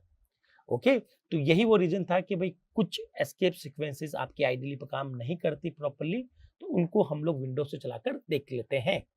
चलिए अब कैरी रिटर्न को समझ लेते हैं। इसके लिए मैं आपको व्हाइट बोर्ड पर लेके जाऊंगा और यहाँ बात करेंगे अगेन कैरीज रिटर्न की। तो \r ये जो है ये बोलते हैं कैरी इज रिटर्न, ठीक है, शॉर्ट में इसको बोलते हैं CR। ओके, ये करता क्या है? पहली तो चीज मैं आपको यहाँ पे हिंट लिख देता हूँ कि अगर आप इसको आईडीएलई के थ्रू चलाना चाहते हो तो ये अपना इफेक्ट नहीं दिखाएगा। अगर आप ओएस के थ्रू चलाना चाहते हो तो इसका इफेक्ट आपको देख सकते हैं, ठीक है, ये इसका थोड़ा सा याद रखिएगा। ये करता क्या है, ध्यान से सुनिएगा। जैसे कि मैंने लिखा दोस्तों प्रिंट, प्रिंट डबल कोर्स, ये ब्रैकेट है मेरा, कुछ ज्यादा ही गंदा बन गया, मैं दोबारा बना लेता हूँ। प्रिंट, और आपने यहाँ पे लिखा हेलो, ठीक है, और यहाँ आपने लिख दिया \r और यहाँ आपने लिख दिया सपोज करो 4, ठीक है, यहाँ स्पेस नहीं दूंगा मैं, चिपका के लिखूंगा मैं FO। तो ये होता कैसे है, ये हमारी आउटपुट स्क्रीन, आप मान लीजिए कि सर ये हमारी आउटपुट स्क्रीन है। सबसे पहले आउटपुट स्क्रीन पर आपको एक ब्लिंकर होता है जो कि इनिशियली यहाँ रहेगा, ठीक है। अब सबसे पहले जब ये प्रिंट इसको प्रिंट करेगा तो हमें सबसे पहले H मिलेगा और ये H को प्रिंट करेगा और ये आगे आ जाएगा। फिर इसका अगला नंबर आएगा E का, ये E को प्रिंट करेगा और ये आगे आ जाएगा। फिर अगला नंबर आएगा L का, तो L हमने प्रिंट किया, ये आगे आ गया। फिर L आएगा, L हमने प्रिंट किया, ये आगे आ गया। फिर O हमने प्रिंट किया, ये आगे आ गया। अब \r बनता है CR। ओके, तो ये जो कैरी रिटर्न होता है ये करता क्या है, ये आपको लाइन की स्टार्टिंग में पहुंचा देता है। मतलब ये यहाँ से ब्लिंकर हट जाएगा, ठीक है, मैं रेड पेन का यूज कर लेता हूँ। आपको यहाँ से इसको हटाना पड़ेगा \r आते हुए। ओके, हट गया। ओके, और ये पहुंच जाएगा हमारा कहाँ पर, लाइन की शुरुआत में। शुरुआत में बिल्कुल लाइन के स्टार्टिंग में पहुंच जाता है ये। और जब ये लाइन की शुरुआत में पहुंच गया, ठीक है, तो ये यहाँ पहुंच गया। अब अगली बार जो नंबर आया वो वहीं से प्रिंट होगा जहां से ब्लिंक कर रहा है। तो अभी यहाँ के नीचे प्रिंट कर रहा है, तो अगले जो नंबर है वो F का है, तो जैसे आएगा तो F क्या कर देगा, इसको रिप्लेस कर देगा। क्या कर देगा, रिप्लेस, और हमारा ब्लिंकर आगे आ जाएगा। अब अगला जो नंबर है वो हमारा O का है, तो ये O भी प्रिंट कर देगा E को रिप्लेस करते हुए और आगे आ जाएगा। ये बिल्कुल \b की जैसा होता है, लेकिन \b आपको सिर्फ जस्ट 1 कैरेक्टर पीछे पहुंचाता है और ये आपको लाइन की शुरुआत में पहुंचाता है। तो आपको आउटपुट कुछ ऐसा दिखाई देगा, ऐसा FOLLO। ओके, चलिए मैं इसको करके दिखाता हूँ आपको प्रोग्राम के थ्रू। तो यहाँ हम लोग एक प्रिंटफ हटा देते हैं, ये हमारा काम का नहीं है, और यहाँ से हम लोग लिखते हैं HELLO हेलो \r और यहाँ कर दिया FO, ठीक है। इसको रन करेंगे और आप देखेंगे आईडीली पे इसका कोई इफेक्ट नहीं आ रहा है, ठीक है। आईडीली पे तो बिल्कुल हेलो FO आ रहा है, पर ये इसका सही इफेक्ट नहीं है दोस्तों। सही इफेक्ट देखना है आपको, तो पहले तो आपको पहुंचना पड़ेगा डेस्कटॉप पर। कहाँ पहुंचना पड़ेगा, डेस्कटॉप पर पहुंचना पड़ेगा। तो मैं आपको डेस्कटॉप पर लेके जाता हूँ, शो डेस्कटॉप, और उस प्रोग्राम को हम लोग रन करते हैं। आप देख रहे हैं ये क्या आया, FOLLO, हाँ है ना, ये हुआ दोस्तों। कैरीज रिटर्न इस तरह से काम करता है। चलिए और कुछ करके देखते हैं इसके अंदर हमारे पास में क्या ऑप्शन है। मान लीजिए अगर आपने कुछ बड़ा यहाँ पर लिखा हो, तो मैं थोड़ा सा कुछ बड़ा स्ट्रिंग लिख के दिखाता हूँ। ये मैं साफ कर देता हूँ। ओके, और यहाँ पर मैंने लिख दिया सपोज करो फ्रेंड। तो F थोड़ा सा पतला हो गया है मार्कर, थोड़ा सा इसको मैं मोटा मार्कर ले लेता हूँ, FRIENDS, ठीक है। मान लो अगर ऐसा किया तो उस केस में क्या होने वाला है, ठीक है। तो वो केस भी मैं आपको बता देता हूँ कि उस केस में क्या होगा। चलिए शुरुआत करते हैं हमारे, और मैं आपको रेड पेन से दिखाता हूँ, ठीक है। तो कर्सर पर हमारा यहाँ पर सब ब्लिंकर यहाँ था, सबसे पहले H आया तो H प्रिंट हुआ, फिर ये आगे पहुँच गया, फिर E प्रिंट हुआ, फिर आगे पहुँच गया, फिर L आया तो L प्रिंट हो गया, फिर L प्रिंट हो गया, फिर O प्रिंट हो गया। अब ये यहाँ खड़ा था। जब \r आता है तो ये जो आपका ब्लिंकर है ये पहुँच जाता है स्टार्टिंग में। तो स्टार्टिंग में पहुँचते मैं इसका कलर चेंज कर देता हूँ, इसको मैं कलर कर देता हूँ ब्लू। अब ये आपका ब्लिंकर यहाँ से हट गया है, ये हट गया यहाँ से, और आपको पहुँचा दिया गया है स्टार्टिंग में यहाँ पर। अब यहाँ पर जहाँ से भी ये ब्लिंकर होगा वहाँ से आप लोग लिखना शुरू करते हो, तो नेक्स्ट कैरेक्टर वहीं से प्रिंट होगा जहाँ से ब्लिंकर है। इसका मतलब F इसको यहाँ से हटाएंगे और F यहाँ प्रिंट हो जाएगा, ठीक है। फिर ब्लिंकर आगे आ जाएगा, फिर यहाँ पर R प्रिंट हो जाएगा, FR। फिर ये ब्लिंकर यहाँ आ जाएगा, फिर अगला टर्न I का है तो I यहाँ पर प्रिंट हो जाएगा। फिर अगला टर्न N का है तो ये N हट जाएगा, L हट जाएगा, N आ जाएगा। ठीक है, फिर अगला जो डी है तो डी आ जाएगा और एस आ जाएगा और आपका ब्लिंकर लास्ट में ये प्रिंट कर देगा और प्रिंटफ उस बेचारे को नीचे ले आएगा। तो आपको फ्रेंड्स दिखाई देगा दोस्तों, हेलो आपका रिप्लेस हो गया है। क्या हो गया है? रिप्लेस। चलिए ये इसको हम लोग प्रूफ करके दिखाते हैं प्रोग्राम के थ्रू, और यहाँ हम लोग लिखेंगे FRIENDS। ठीक है, इसको हम लोग एक बार सेव कर लेते हैं, कंट्रोल S सेव। चला के देखते हैं इस प्रोग्राम को हमारे विंडोज के थ्रू। इस प्रोग्राम को मैं चलाऊंगा और आपको फ्रेंड्स दिखाई देगा, हेलो पूरा का पूरा वर्ड क्या हो गया है? रिप्लेस हो गया है। तो ये भी काफी हमें प्रोग्रामिंग के अंदर हेल्प देता है कि अगर हमें प्रीवियस वाला कुछ हटाना है तो हम लोग किस तरह से काम कर सकते हैं। ये तो हो गया हमारा बैकस्लैश आर को लिखकर सारा कॉन्सेप्ट क्लियर। ठीक है, तो आपको अगर कहीं भी ऐसी रिक्वायरमेंट लग रही है, किसी भी प्रॉब्लम में आपको ये लग रहा है, तो आप इसको बेझिझक काम में लीजिए, कहीं दिक्कत नहीं आएगी। लेकिन याद बस इतना सा रखना है दोस्तों कि ये आइडियली पे काम कर नहीं पता चलेगा, इसके लिए आपको ओएस के थ्रू प्रोग्राम को रन करना पड़ेगा। चलते हैं हमारे नेक्स्ट आईडी पर, देखते हैं कि हमारे पास में और क्या अवेलेबल है। अब आ गया टी, है ना। अब हम लोग लास्ट पढ़ने वाले हैं हॉरिजॉन्टल टैब। तो ये टी कैसे काम करता है इसकी भी हम लोग थोड़ी सी चर्चा कर लेते हैं। ओके, ये भी बड़ा काम का होता है और ये आपका उसमें काम कर जाएगा। ठीक है, आइडियली में काम कर जाएगा, डोंट वरी। तो चलो मैं आपको इसका प्रोग्राम बना के दिखाता हूँ। मैंने लिखा हेलो फ्रेंड। ठीक है, इसको मैं रन करता हूँ और रन करूंगा तो उसका आउटपुट मुझे दिखाई देगा हेलो और चिपका चिपका दिखाई देगा फ्रेंड। तो ये आपको सबसे नीचे दिखाई दे रहा है। मैं इसको एक बार इसको बंद कर देता हूँ। ओके, अब मैं इसको दोबारा चलाता हूँ। यहाँ पर इनपुट की कोई जरूरत नहीं है, अगर पड़ा भी है तो रहने दो, कोई दिक्कत नहीं है। तो ये आउटपुट आप लोग देख रहे होंगे, हेलो फ्रेंड एक साथ में आया। अब आप चाहते हो कि सर दोनों के बीच में क्या आ जाए? थोड़ी सी स्पेस आ जाए। क्या आ जाए? थोड़ी सी स्पेस आ जाए। तो यहाँ आपके पास में एक स्पेस दे सकते हो और जितनी स्पेस आप लोग दोगे उतनी ये प्रिंट होगा, है ना भाई। ये आपका प्रिंट हो गया। अब आप यहाँ पर टैब का भी यूज कर सकते हो, ये वाला टैब। ठीक है, तो जैसे आप टैब दबा रहे हो तो टैब चल नहीं रहा है। देखो ये कुछ मेरा बिगाड़ रहा है पूरा। मैं यहाँ पर अपना टैब दबा रहा हूँ कंप्यूटर के अंदर, पर ये तो पूरा बिगाड़ रहा है। अब करूँ क्या? मैं दोनों के बीच टैब को प्रिंट करवाना चाहता हूँ और यार मैं अपना टैब प्रिंट नहीं कर पा रहा हूँ। क्यों नहीं कर पा रहा हूँ? आप खुद अपना काम करके देखिएगा। टैब दबाइएगा तो ये आपको इस तरह की हरकतें करना शुरू हो जाएगा, ये आइडियली। तो मैं टैब कैसे लिखूं? मैंने आपको क्या बताया था, एस्केप सीक्वेंस उन कैरेक्टर के लिए होती है जिनको कीबोर्ड से प्रेस करना मुश्किल होता है। ओके, तो यहां पर हम लोग अपना प्रोग्राम के अंदर इन दोनों के बीच स्पेस तो आसानी से डल जाएगी, लेकिन टैब नहीं डल पा रही है। तो उसके लिए हम लोग यूज करते हैं एस्केप सीक्वेंस _t। ठीक है, इसको हम लोग यूज करेंगे और आपका आउटपुट मैं आपको दिखाना चाहूंगा। तो आपको हेलो और फ्रेंड के बीच में टैब दिखाई देगा दोस्तों, दिखाई दे रहा है आपको। तो आप यहाँ पर कंपेयर कर सकते हो, सर ये एक स्पेस है और यहाँ पर आप पूरा टैब देख पा रहे हैं। तो इस तरह से आप यहाँ पर समझ सकते हैं। ठीक है, ये इनपुट वाला मेरा कुछ काम का नहीं, इसको मैं हटा देता हूँ। अब मुझे नहीं लगता कि अगर अब आपका कोई भी ऐसा एस्केप सीक्वेंस नहीं होगा जो आइडियली पे नहीं चलेगा, सब चलते हैं हम। सिर्फ _r ऐसा है, _b है और _a, इनको काम करने के लिए ओएस के थ्रू चलना जरूरी होता है। बाकी वालों का तो आइडियली पे चल जाएगा, ओएस के थ्रू भी चल जाएगा। ठीक है, तो अब यहाँ आपका कॉन्सेप्ट आ गया है कि सर मैं अपना काम कर रहा हूँ और मैंने यहाँ पे टैब दे दी और टैब मेरे पास में आ गई है। अब क्वेश्चन ये अराइज होता है कि सर स्पेस कब दिया जाए और टैब कब दिया जाए। तो कब हम लोग स्पेस दें, कब हम लोग टैब दें, ये क्वेश्चन लेकर बड़ा इंपॉर्टेंट हो गया है। इसके लिए मैं आपको थोड़ा सा प्रोग्राम को डिटेल में समझाना चाहूंगा ताकि आप टैब का यूज ज्यादा करें स्पेस की बजाय। ओके, कैसे? ये देखिए दोस्तों, मैं यहाँ पर मान लीजिए मैं किसी की अकाउंटिंग लिख रहा हूँ ना, तो मैंने लिखा कि भाई जो राम है हमारा, राम। ओके, स्पेस दिया मैंने, ध्यान रखना, स्पेस स्पेस। और राम के मेरे पास में पैसे थे 5,000 रुपए। ठीक है, या 500 रुपए।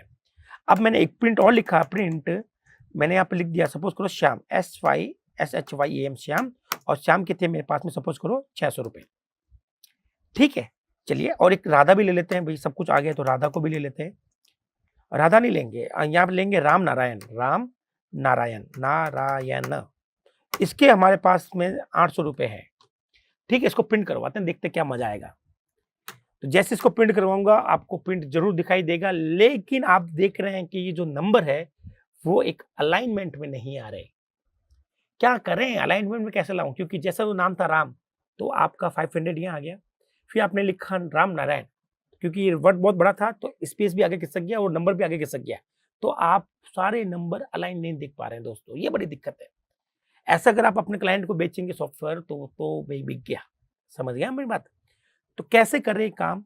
तो मैं यहाँ पर क्या करूँगा, स्पेस के बजाय यहाँ पर टैब देना पसंद करूँगा। स्पेस के साथ भी दे सकता हूँ, अच्छी बात है, आपको समझ में भी आ जाएगा। ठीक है, और स्पेस दे देंगे, ओके, ताकि आपको दिखता रहे, कोई दिक्कत नहीं आएगी। टैब क्या काम करता है, चलो मैं पहले तो स्पेस हटा देता हूँ। काफ़ी स्टूडेंट कहते हैं सर ये स्पेस की वजह से हो रहा है। अब टैब का मेन काम होता है अलाइनमेंट को करना। कैसे करना है, आप इसका आउटपुट देखेंगे आपको समझ में आ जाएगा। ये देखिए दोस्तों, आउटपुट देखिएगा इसका कितना अच्छा आ रहा है। 500 600 एक दूसरे के एग्जैक्टली नीचे आ रहे हैं, लेकिन राम नारायण नाम बहुत बड़ा था तो ये 800 को आगे लेके जा रहा है। तो क्या करें, यहाँ पर हमारे पास में एक ऑप्शन है कि हम लोग दो टैब का यूज करें। तो हमने एक टैब यहाँ पर और लगा दिया है, एक टैब हमने यहाँ और लगा दिया है, और नीचे की हमने जरूरत नहीं है। ठीक है भाई, सबसे लास्ट में हमें जरूरत नहीं पड़ेगी। चलो चला के देखते हैं, आउटपुट देखिएगा। अब आपको आउटपुट देख रहे हो और अब आप कह रहे हो सर हाँ टैब बड़े काम की चीज है।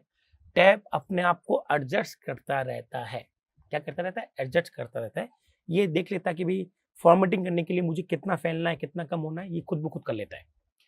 मतलब कैसा एडजस्टमेंट, आप ध्यान से देखिएगा। राम के साथ मैंने 2 टैब लगाए और वहीं राम नारायण के साथ मैंने 1 टैब लगाया, और ये बिल्कुल एग्जैक्टली सेम विड्थ आपको दे रहा है ताकि आपका अलाइनमेंट अच्छा हो।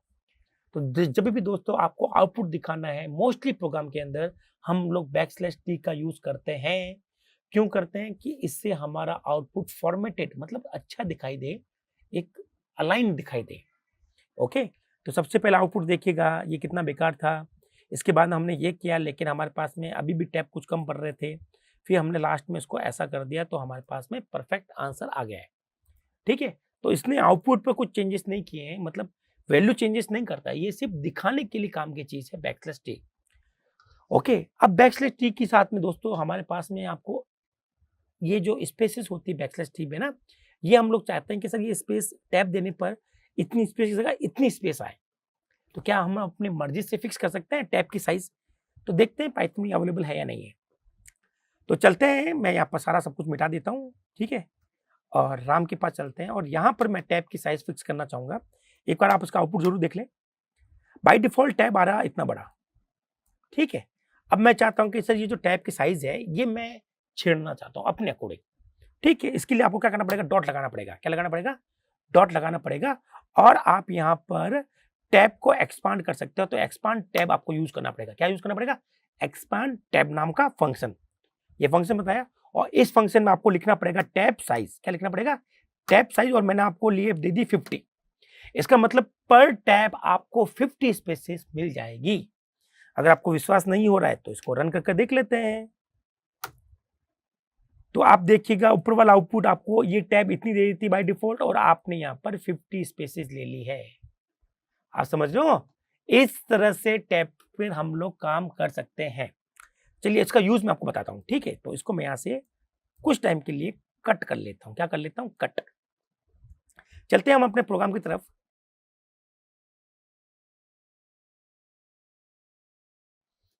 ठीक है, अब मैं वापस वो लिखना चाहूंगा। ओके, यहां से हमने अपना ये खत्म कर दिया और इसको मैं कर लेता हूं कॉपी। चलिए अब मैं राम नारायण लिखना चाहूंगा और उसके साथ मैं आउटपुट देखना चाहूंगा। प्रिंट प्रिंट, ठीक है, राम नारायण, राम नारायण, और यहां हमने लिख दिया 800। चलिए इसका आउटपुट देखते हैं और दोनों के बीच में टैब लगा देता हूं। ठीक है, \t टैब।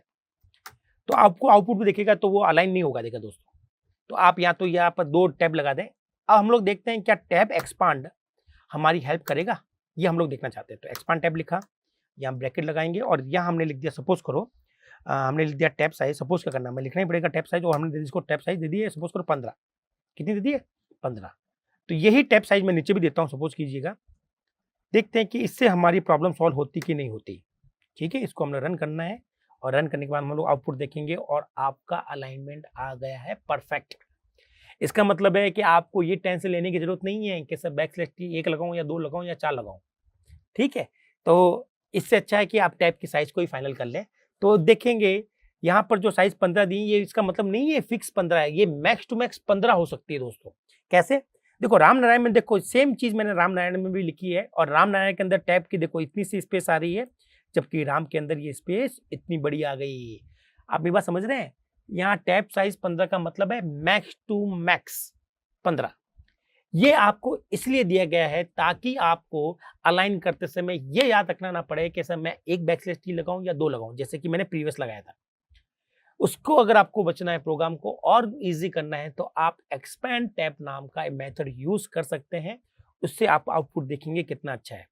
और टैब और स्पेस में जो सबसे बड़ा फ़र्क वही है दोस्तों, टैब एक्सपांड होती रहती है, कम ज़्यादा होती रहती है। ध्यान से देखिएगा, दोनों के साइज़ 15 है, यहाँ पे भी 15 है, यहाँ पे भी 15, हाँ या ना?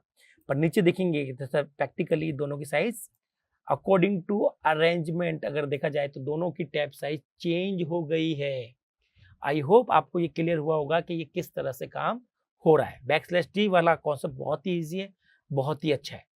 तो यहाँ तक हमने बात कर ली है कि किस तरह से बैकस्लैश टी जो कि टैब को रिप्रेजेंट करता है, उसकी हमने पूरी की पूरी गणित समझ ली है, ठीक है। चलिए अब हम लोग नेक्स्ट बात करते हैं नेक्स्ट एस्केप सीक्वेंसेस की, ठीक है। तो चलते हैं अपनी आईडी उस पर स्लाइड पर। तो हॉरिजॉन्टल टैब हम लोग कर चुके हैं। वैसे मैंने आपको बताया था दोस्तों कि वर्टिकल वीज जो है इसको वर्टिकल टैब कहते हैं। ये भी हमारे पास में यूजफुल नहीं है, क्योंकि ये जब भी हम लोग प्रिंटिंग वाला केस करेंगे, जब भी हम लोग प्रिंट करेंगे प्रिंटर पर, ओके, तब इसका यूज जो होता है ना, वो जो कहते हैं ना प्रॉपर यूज वहां पर होता है। तो अभी इसको हम लोग यूज नहीं करेंगे। अभी हम लोग ये पढ़ लेते हैं नेक्स्ट वाले दो। ये दोस्तों ये बड़े काम की चीज है। और ये क्या है, ये हमारे पास में किसी भी एस्केप सीक्वेंस का जो कि करेक्टर होता है ना भाई, उन करेक्टर का ऑक्टल और हेक्साडेसिमल रिप्रेजेंटेशन है। क्या होता है ये ऑक्टल और हेक्साडेसिमल रिप्रेजेंटेशन, ये हम लोग बात करेंगे, ठीक है। तो इसके लिए मैं लेकर चलता हूं आपको व्हाइट बोर्ड के ऊपर, और यहां बात करेंगे कि एस्केप सीक्वेंसेस, ठीक है, एस्केप सीक्वेंसेस का रिप्रेजेंटेशन कैसे दिखाते हैं आखिर हम लोग उसको। तो आप पहले समझ लीजिए, जैसे बैकस्लैश एन, इसको समझाता हूं मैं आपको, एक समझ लीजिए बाकी सब समझ में आ जाएगा। तो ये जो इसकी फॉर्म होती है इसको हम लोग कहते हैं नॉर्मल फॉर्म। क्या बोलते हैं? Normal form. और हम लोग जानते हैं कि ये हमारे पास में लाइन फीड या न्यू लाइन वाला काम करता है। लाइन फीड भी कह सकता हूं और न्यू लाइन भी कह सकता हूं। और ये आपका एक सिंगल करेक्टर को रिप्रेजेंट करता है, सिंगल करेक्टर। अब मैंने आपको बताया था दोस्तों लेक्सिकल के अंदर कि भाई जितने भी करेक्टर है उनके पीछे एक कोड होता है, ओके। उसको कहते हैं यूनिकोड भी हो सकता है, आस्की कोड भी हो सकता है। तो हमारे पास UTF-8 चल रहा है, ठीक है, यूनिकोड 8 चल रहा है।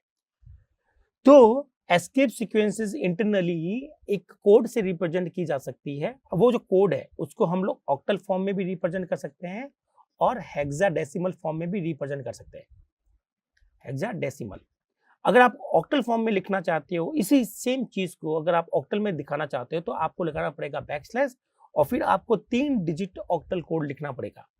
तो दोस्तों इसका तो पहले तो हम लोग चेक करेंगे कि इसके पीछे कौन सा कोड छुपा हुआ है, कौन सा नंबर है, डेसिमल नंबर क्या है इसके पीछे, ठीक है, वो हम लोग बात करेंगे। फिर उसको हम लोग ऑक्टल के फॉर्म में लिख सकते हैं, और हेक्साडेसिमल में लिखना चाहें तो बैकस्लैश x लिखेंगे और उसके बाद में 2 डिजिट का यूज करेंगे। तो चलिए मैं आपको बताता हूं कि किसी भी करेक्टर के पीछे आप किस तरह से चेक कर सकते हो कि उसका जो करेक्टर है उसका कोड क्या है, ओके। तो चलते हैं हम अपने प्रोग्राम की तरफ, और पहले तो इस प्रॉब्लम को सॉल्व करते हैं कि सर मुझे देखना है यहाँ पर। तो यहाँ पर मैं इसको सारा प्रिंटफ जो है वो क्लीन कर देता हूँ और एक नया प्रिंट लिखता हूँ, प्रिंट। यहाँ पर दोस्तों हमारे पास में कोई करेक्टर है ए, ओके। इसका मुझे कोड देखना है कि सर ये जो जब ए प्रेस होता है हमारे कीबोर्ड पर पाइथन के अंदर, जब ए लिखा जाता है तो वो किससे रिप्रेजेंट होता है। तो मैंने आपको बताया था कि कैपिटल ए जो है इसके पीछे जो कोड होता है वो होता है 65। तो इसको कैसे प्रिंट करेंगे, अगर आपने अभी ऐसा लिखा है तो एग्जैक्टली आपको ए दिखने वाला है। हालांकि आपको पुराना आउटपुट भी दिख रहा होगा, तो मैं इसको इरेज कर देता हूँ, फिर इसको दोबारा रन करता हूँ ताकि हमें बिल्कुल क्लीन दिखाई दे। आप कहते हो सर मुझे ए नहीं देखना है, ए के पीछे वाला कोड देखना है, ओके। तो इसके लिए हम लोग पढ़ेंगे 2 मेथड।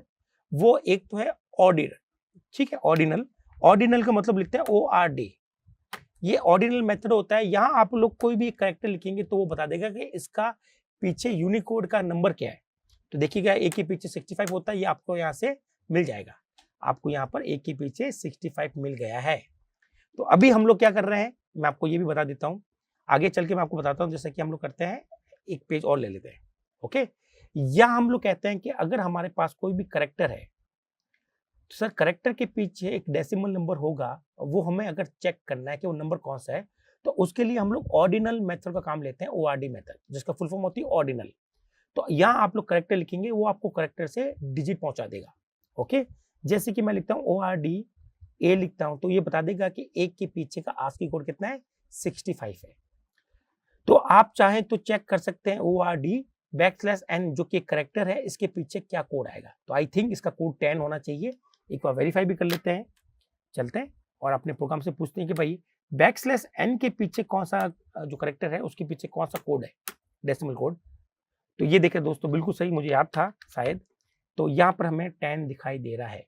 ओके, तो आप इस तरह से किसी भी करेक्टर का कोड जो होता है, ASCII कोड जो होता है, या फिर आप UTF-8 कोड कह सकते हो, वो कोड डेसिमल फॉर्म में आपको दिखा देगा।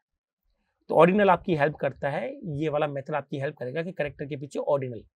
चलिए, अब मैं एक और बता देता हूँ कि भाई स्मॉल a के पीछे होता है 97। एक बार ये भी वेरीफाई कर लेते हैं, आंसर सही आएगा कि नहीं आएगा।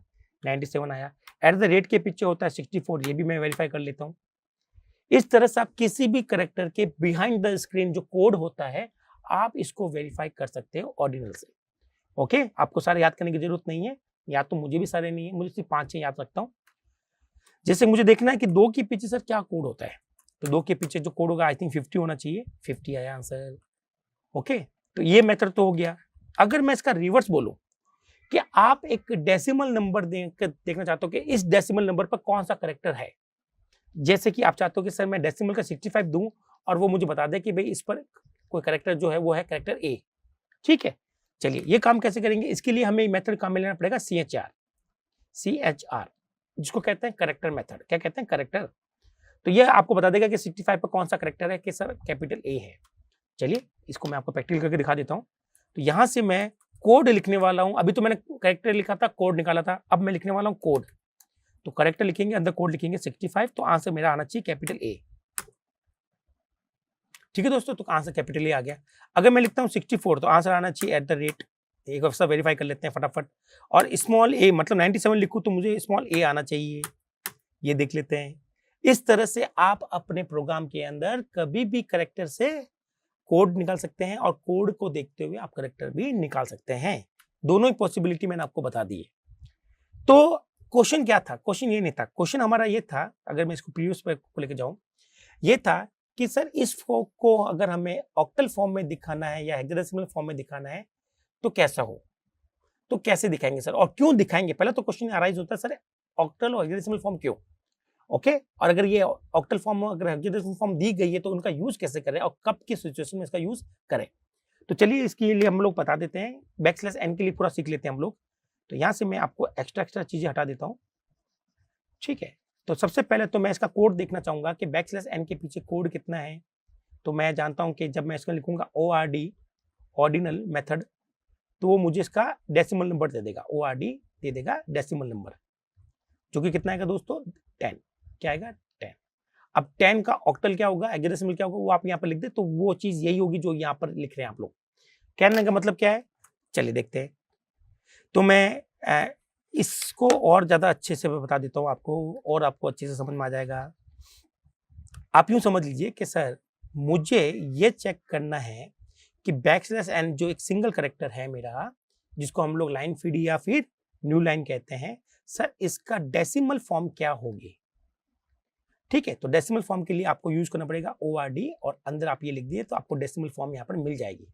करके देखो मैं, हालांकि मैंने किया तो था अभी। तो मैं लिखूंगा ORD ऑर्डिनल और अंदर लिखूंगा सिंगल कोट्स के साथ में डबल कोट्स भी लगा सकते हैं दोस्तों आप, मैंने डबल कोट्स लगा दिया, \n लिख देता हूं और इसको रन करके देखते हैं तो आंसर आएगा 10। ठीक है, एक ब्रैकेट ज्यादा लग गया है, कोई दिक्कत नहीं, रन करके देखते हैं, आंसर इसका 10 आना चाहिए। आ गया 10। ओके, इसका मतलब है कि \n के पीछे जो कोड छुपा हुआ है वो है 10। अब 10 का आपको ऑक्टल निकालना है और हेक्साडेसिमल निकालना है। ठीक है भाई, तो इसका ऑक्टल क्या होता है 10 का, तो इसकी कैसे निकालेंगे हम लोग। तो हम लोग यहाँ आ जाएंगे और यहाँ देखिएगा, यहाँ तक तो उसने दे दिया 10। अब इस 10 को मैं कन्वर्ट कर रहा हूं दोस्तों, हालांकि मैं देखो चालाकी कर रहा हूं यहाँ पर। इस 10 का मुझे देखना है OCT ऑक्टल। तो पहले अंदर वाला सोल्व होगा, ये वाला, ये निकालेगा 10 और 10 जो है ऑक्टल के अंदर 10 आ गया है। क्या आ गया, ऑक्टल के अंदर 10 आ गया है और इस तरह से 10 का ऑक्टल निकल जाएगा, जो कि आई थिंक 1 2 आना चाहिए, ये आ गया है। तो इसका जो ऑक्टल रिप्रेजेंटेशन होता है दोस्तों वो क्या होता है, वो होता है हमारे पास में 0 0 1 2, सेम चीज है। ओके भाई। अगर आपको कहते हो सर मुझे हेक्साडेसिमल देखना है, तो वापस देखिएगा दोस्तों, मैं पूरा लिख के दिखाता हूँ। सबसे पहले आपको लिखना है ऑर्डिनल और आपको बताना है कि सर इस कैरेक्टर का \n का कोड क्या है। तो आया 10, तो इस पूरे का रिजल्ट 10 है, उस 10 को मैं डाल देता हूँ किसके अंदर, हेक्स के अंदर। तो हेक्स मेथड क्या करेगा, हेक्साडेसिमल का आंसर दे देगा। तो आई थिंक इसका आना चाहिए ए। ओके, तो हाँ ए आ गया, ये इसका हेक्साडेसिमल आ गया। तो हमने यहाँ पे लिखा सर इसका हेक्साडेसिमल क्या है, 0xA। ठीक है, स्मॉल कैपिटल से यहाँ कोई फर्क नहीं पड़ता। तो करेक्टर आप लोग ये भी लिखेंगे तो भी ये भी एस्केप सीक्वेंस है, इसका तो कोई हमें दे ही नहीं रखा है, ये दो हमें दे रखी है दोस्तों, तो आपको इसको यूज नहीं करना है। आप इसकी जगह इसका ऑक्टल कोड भी लिख सकते हैं और हेक्साडेसिमल कोड भी लिख सकते हैं दोस्तों। तो आप कहेंगे सर क्यों लिखूं मैं हेक्साडेसिमल कोड, मैं सीधा ये लिख दूंगा ना, मैं क्यों लिखूं ऑक्टल या उसका हेक्साडेसिमल कोड, ये हम लोग चर्चा करने वाले हैं। तो चलते हैं, पहले तो हम लोग देखते हैं कि कैसे क्यों आखिर हम लोग हेक्स कोड या ऑक्टल कोड लिखें। तो दोस्तों यहाँ पर क्या करता हूँ मैं, यहाँ पर आपकी सुविधा के लिए एक प्रोग्राम बना रहा हूँ और जहां मुझे \n डालना है। तो मैंने लिखा, सपोज करो \new फोल्डर, ठीक है, न्यू फोल्डर, ठीक है, और यहां मैंने लिखा है \n और फिर मैं लिखता हूँ न्यू कार। ठीक है, फोल्डर या न्यू कार लिख देता हूँ, ऐसा लिख देता हूँ। चलो, तो मैंने यहाँ पर जानबूझकर क्या डाला है, \n डाला है। अब होता यह है कि आपका फोल्डर पहली लाइन में आएगा और न्यू कार सेकंड लाइन में आएगा। ठीक है, चला के देखते हैं उसको। तो ये आपको आंसर दिखाई दे रहा है। तो यहाँ आपका ये जो है वो एस्केप सीक्वेंसेस है, लेकिन क्या हो रहा है दोस्तों, यहाँ पर आपकी रीडेबिलिटी खत्म हो रही है। कई बार आपको पता नहीं चलता है कि सर ये आपने जो लिखा \n ये आपका एस्केप सीक्वेंस है या नहीं है, ये आपको कंफ्यूजन रहती है। और यहाँ पर जब हम लोग ये लिखते हैं तो रीडेबिलिटी की थोड़ा सा इशू रहता है कि समझ में नहीं आ रहा सर। तो आप चाहेंगे कि \n तो यहाँ लिखें, लेकिन उसको हम लोग ऑक्टल की फॉर्म में लिखना चाहेंगे, हेक्साडेसिमल फॉर्म में लिखना चाहेंगे, ताकि मैं क्लियरली देख के बता दूं यहाँ पर कि मेरी स्ट्रिंग के अंदर \n आ रहा है या नहीं आ रहा है। तो बस रीडेबिलिटी के लिए समझ लें कि आप \n को ऑक्टल फॉर्म में भी दिखा सकते हैं और हेक्साडेसिमल फॉर्म में दिखा सकते हैं। कैसे दिखाएंगे, वापस यहाँ आते हैं। मैंने बताया था कि अगर आपको एस्केप सीक्वेंसेस कोई भी अगर आपको दिखानी है तो आप \/ के बाद में 3 डिजिट ऑक्टल कोड लिखेंगे। तो आपको यहाँ पर ये नोटेशन यूज नहीं करना है। अगर आपको यहाँ पर इसका ऑक्टल कोड लिखना है तो ये लिखेंगे \, फिर 3 डिजिट लिखेंगे। तो 1 2 तो है ही हमारा ऑक्टल कोड, यही वाला, ये तो सीधा फॉर्मेट है, ये नहीं लिखना अपन को, ये छोड़ना है। तो आपको सर ये तो एरर है, तो आपको एक एक्स्ट्रा जीरो लगाना पड़ेगा। क्या लगाना पड़ेगा, एक्स्ट्रा जीरो, ताकि मैं 3 डिजिट में फिक्स कर पाऊं कि मेरा ऑक्टल कोड है।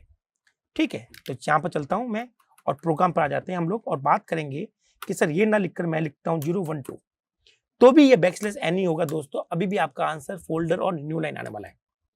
बस आपने यहाँ पर जो दिखाया है वो आपने \n की जगह पर उसका ऑक्टल कोड दिखा दिया है। दोस्तों करेक्टर बहुत सारे होते हैं, सबका कोड याद नहीं होता, तो हम लोग नेट पे जाकर चेक करते हैं। तो वहां पर हमें किसी भी यूनिकोड का, आस्की कोड का, या तो आपको करेक्टर का जो कोड है या तो आपको दिखाई देगा ऑक्टल में या आपको दिखाई देगा हेक्साडेसिमल में। तो आप वहां से अगर देखना चाहें और वहां के देख के कुछ लिखना चाहें तो लिख सकते हैं आसानी से। तो यहाँ हम लोग बात करेंगे कि ये है हमारा हेक्साडेसिमल कोड। ये तो दोस्तों सिर्फ रिप्रेजेंटेशन है। तो अगर अपन इस \n को हेक्साडेसिमल में लिखना चाहते हैं तो हमें लिखना पड़ेगा \x और उसके बाद में 2 डिजिट का हेक्साडेसिमल कोड लिखना पड़ेगा।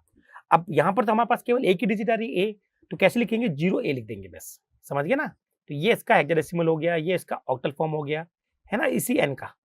तो चलिए एक बार देखते हैं ये काम करता कि नहीं करता। तो इसके लिए हम लोग चलेंगे अपने प्रोग्राम के ऊपर और यहाँ पर हम लोग लिखेंगे x और फिर 0A, 0 और A, फिर देखते हैं कि ये काम कर पाया कि नहीं कर पाया।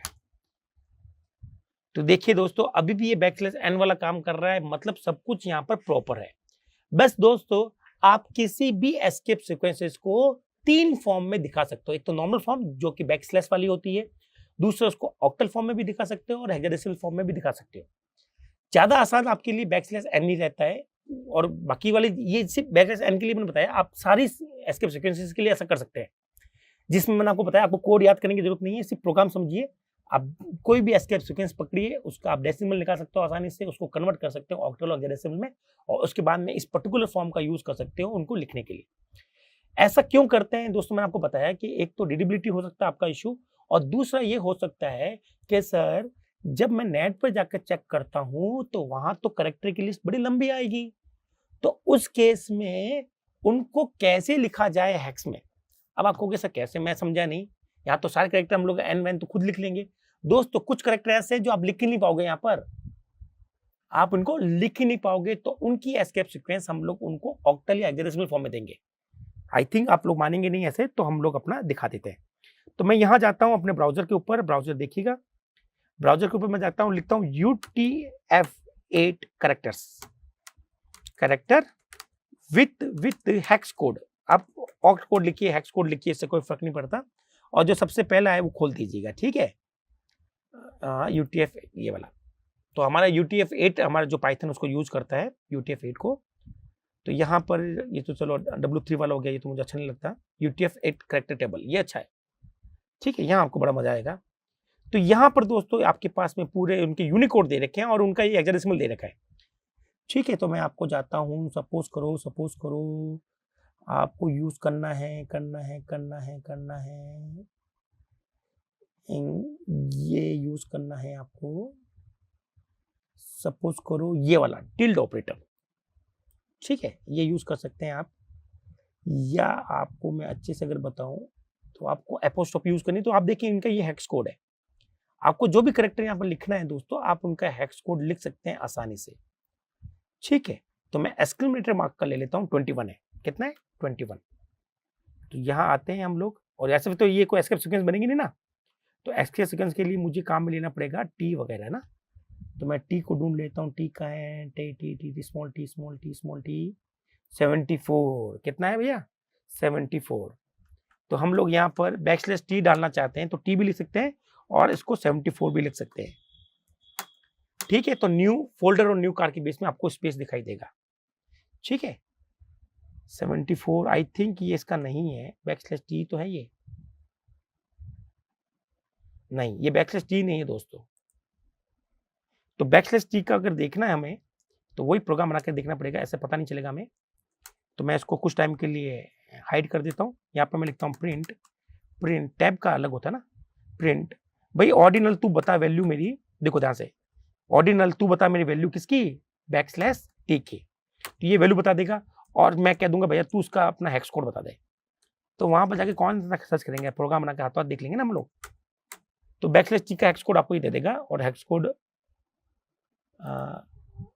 ऑर्डिनल में यहाँ पर 1 2 3 ओके, ऑर्डिनल की स्पेलिंग मैंने गलत लिख दी है, ये ORD होता है, ठीक है। चलिए चलाते हैं, यहाँ पर एरर बड़ी हेल्प करती है हमारी दोस्तों, एरर आ जाए मजा आता है। सॉरी दोस्तों, इसका होता है 9, क्या होता है 9। तो अगर हमें यहाँ पर लिखना है तो 09 लिखना पड़ेगा, क्यों, क्योंकि हमें 2 डिजिट तो देनी पड़ेगी दोस्तों, ठीक है। चलिए तो इसको हम लोग चला के देखते हैं, और इसको कुछ टाइम के लिए मैं कर देता हूँ हाइड। तो अब हमारे नीचे वाला चलेगा, तो फोल्डर और न्यू के बीच में टैब आ गया। तो ये सिर्फ और सिर्फ आपकी जो एस्केप सीक्वेंसेस है उनको आप ऑक्टल फॉर्म में या हेक्साडेसिमल फॉर्म में दिखा सके, इसके लिए 2 फॉर्म होती है दोस्तों। आई होप आपको इनको यूज करना आ गया होगा। अगर आपको इनको यूज करना आ गया तो अब मैं आपको सिखा सकता हूं कि अपने पास में जो करेक्टर, जैसे रुपीज का जो सिंबल है, वो अगर हमें प्रिंट करना हो तो कैसे प्रिंट करें। ये बड़ा इंपॉर्टेंट क्वेश्चन है, कंपनी आपसे जरूर पूछती है कि मुझे तो पैसे दिखाने और पैसे से पहले रुपीज, इंडियन रुपीज सिंबल दिखाना है। वो काम कैसे हो, वो काम करने के लिए भी हमारे पास एस्केप सीक्वेंसेस होती है। कैसे होती है, चलिए मैं आपको दिखाता हूं क्या है वो एस्केप सीक्वेंसेस। तो दोस्तों आप यहां पर देख रहे होंगे लास्ट की ये जो 3 है, ठीक है, \n है, \u वाली है और कैपिटल U वाली है, ठीक है। तो \n और इसके बाद में आपको यहां पर देनी है ID, उस करेक्टर की UTF करेक्टर हमें की ID देनी है, ओके। और अगर आप उसका 16 हेक्स कोड लिखना चाहते हैं तो आपको यहाँ पर स्मॉल u लिखना पड़ेगा और 4 डिजिट आपको लिखनी पड़ेगी, 1 2 3 4। और अगर आपको 8 डिजिट में लिखना है तो कैपिटल U लिखेंगे और यहाँ पर 8 डिजिट यूज करेंगे, 1 2 3 4 1 2 3 4 5 6 7 8, इस तरह से। तो इनको यूज करते हुए मैं रुपीज सिंबल को प्रिंट करने वाला हूं दोस्तों। ध्यान से देखिएगा, रुपीज सिंबल जो है वो UTF-8 के अंदर किस तरह से रिप्रेजेंट होगा ये हम लोग दिखाएंगे। मान लीजिए आप अपने प्रोग्राम पर आते हो, आप कहते हो सर मुझे तो पैसे दिखाने हैं। कैसे दिखाने पैसे, तो इसको मैं हटा देता हूं। सपोज करो आपको दिखाना है कुछ इस तरह से, आपने लिखा राम और आपने आगे लिखा दिया \t टैब और आपने लिखा आगे रुपीस RS, ओके, और यहाँ लिख दिया 500। तो इसका आउटपुट देखिए आप, आउटपुट आपको दिखेगा राम स्पेस रुपीस 500। तो हमारे पास रुपीस का सिंबल नहीं है दोस्तों। रुपीस का जो सिंबल आप जानते हो ना कैसे होता है, ये यहाँ चल के आपको दिखाता हूँ। तो आगे बढ़ते हैं हम लोग नए पेज पर।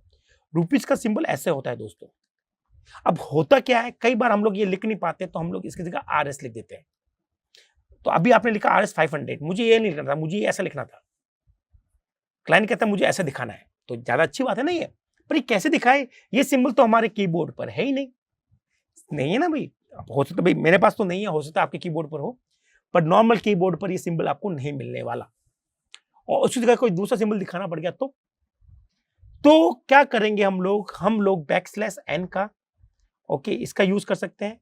ओके सॉरी, मैं इसको थोड़ा साफ साफ दिखता हूँ। \n इसका यूज कर सकते हैं, \u फिर 4 डिजिट का कोड लिख सकते हैं, और कैपिटल U हम लोग 8 डिजिट का कोड लिख सकते हैं, 4 5 6 7 8। कैसे लिखेंगे कोड, मुझे तो पता ही नहीं है, तो मैंने नेट से आकर चेक कर लेता हूँ कि आईडी क्या होगी। यहाँ पर हम लोग आईडी लिखेंगे, आईडी क्या लिखेंगे, ऐसे कैसे लिखेंगे। तो चलते हैं नेट से, गूगल देवता से पूछते हैं कि गूगल देवता, यहाँ पर हम लोग लिखेंगे Indian rupee symbol hacks code, symbol Unicode, ठीक है। तो यहाँ पर हम लोग जाएंगे, यहाँ आप लोग विकिपीडिया खोल दें, आपको सब कुछ मिल जाएगा।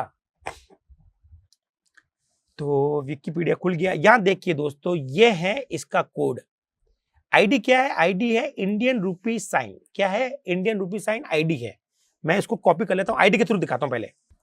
तो अगर आपने यहाँ से आईडी कॉपी कर ली है, तो अब हम लोग बात करेंगे, सर मैं यहाँ पर इस प्रोग्राम को चला के देखते हैं। आप कहोगे सर मुझे RS की जगह क्या चाहिए, ये सिंबल चाहिए, ठीक है। मैं कुछ टाइम के लिए मिटा देता हूँ उसको और आपको नया आउटपुट दिखाता हूँ। ओके चलते हैं। आप यार कहेंगे सर मुझे RS की जगह क्या चाहिए, रुपीस का सिंबल चाहिए। तो उसके लिए क्या करेंगे, हम लोग RS को हटा देते हैं, हमें ये नहीं चाहिए ना, ये हमने हटा दिया।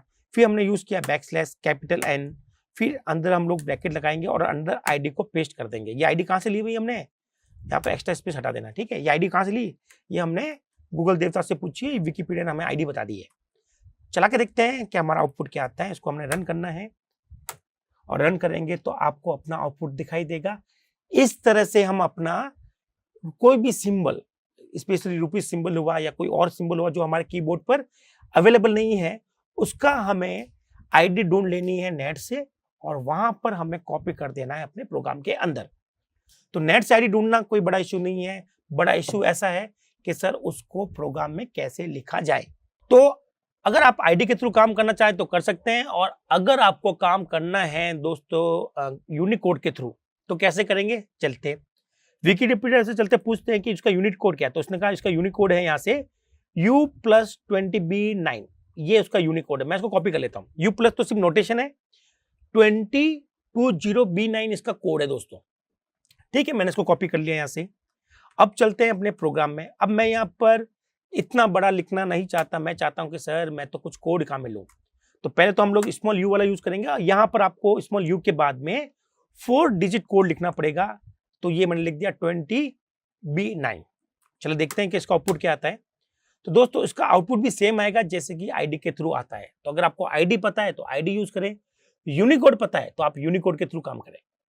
आप कहते हो नहीं सर मैं तो कैपिटल U वाला, जो कि हमारे पास में 32 बिट का होता है, वो क्या होता है 32 बिट का, वो अभी हम बेसिक कर रहे हैं, तो वो हमारा अभी कंसर्न नहीं है। एडवांस के अंदर जरूर पढ़ाता हूं मैं यूनिकोड बहुत ही डिटेल में, क्योंकि अभी हम लोग सिर्फ पाइथन सीख रहे हैं, यूनिकोड के ऊपर चर्चा नहीं करेंगे। तो हमें यहाँ पर सिर्फ कोड को यूज कैसे करते हैं वो मैं आपको बता देता हूँ। अगर आपको यहाँ पर कैपिटल U यूज करेंगे दोस्तों, तो हमें यहाँ पर 8 डिजिट लिखनी पड़ती है। तो ये अभी एरर दे देगा, क्यों देगा, क्योंकि यहाँ पर 8 डिजिट नहीं आ रही है ना।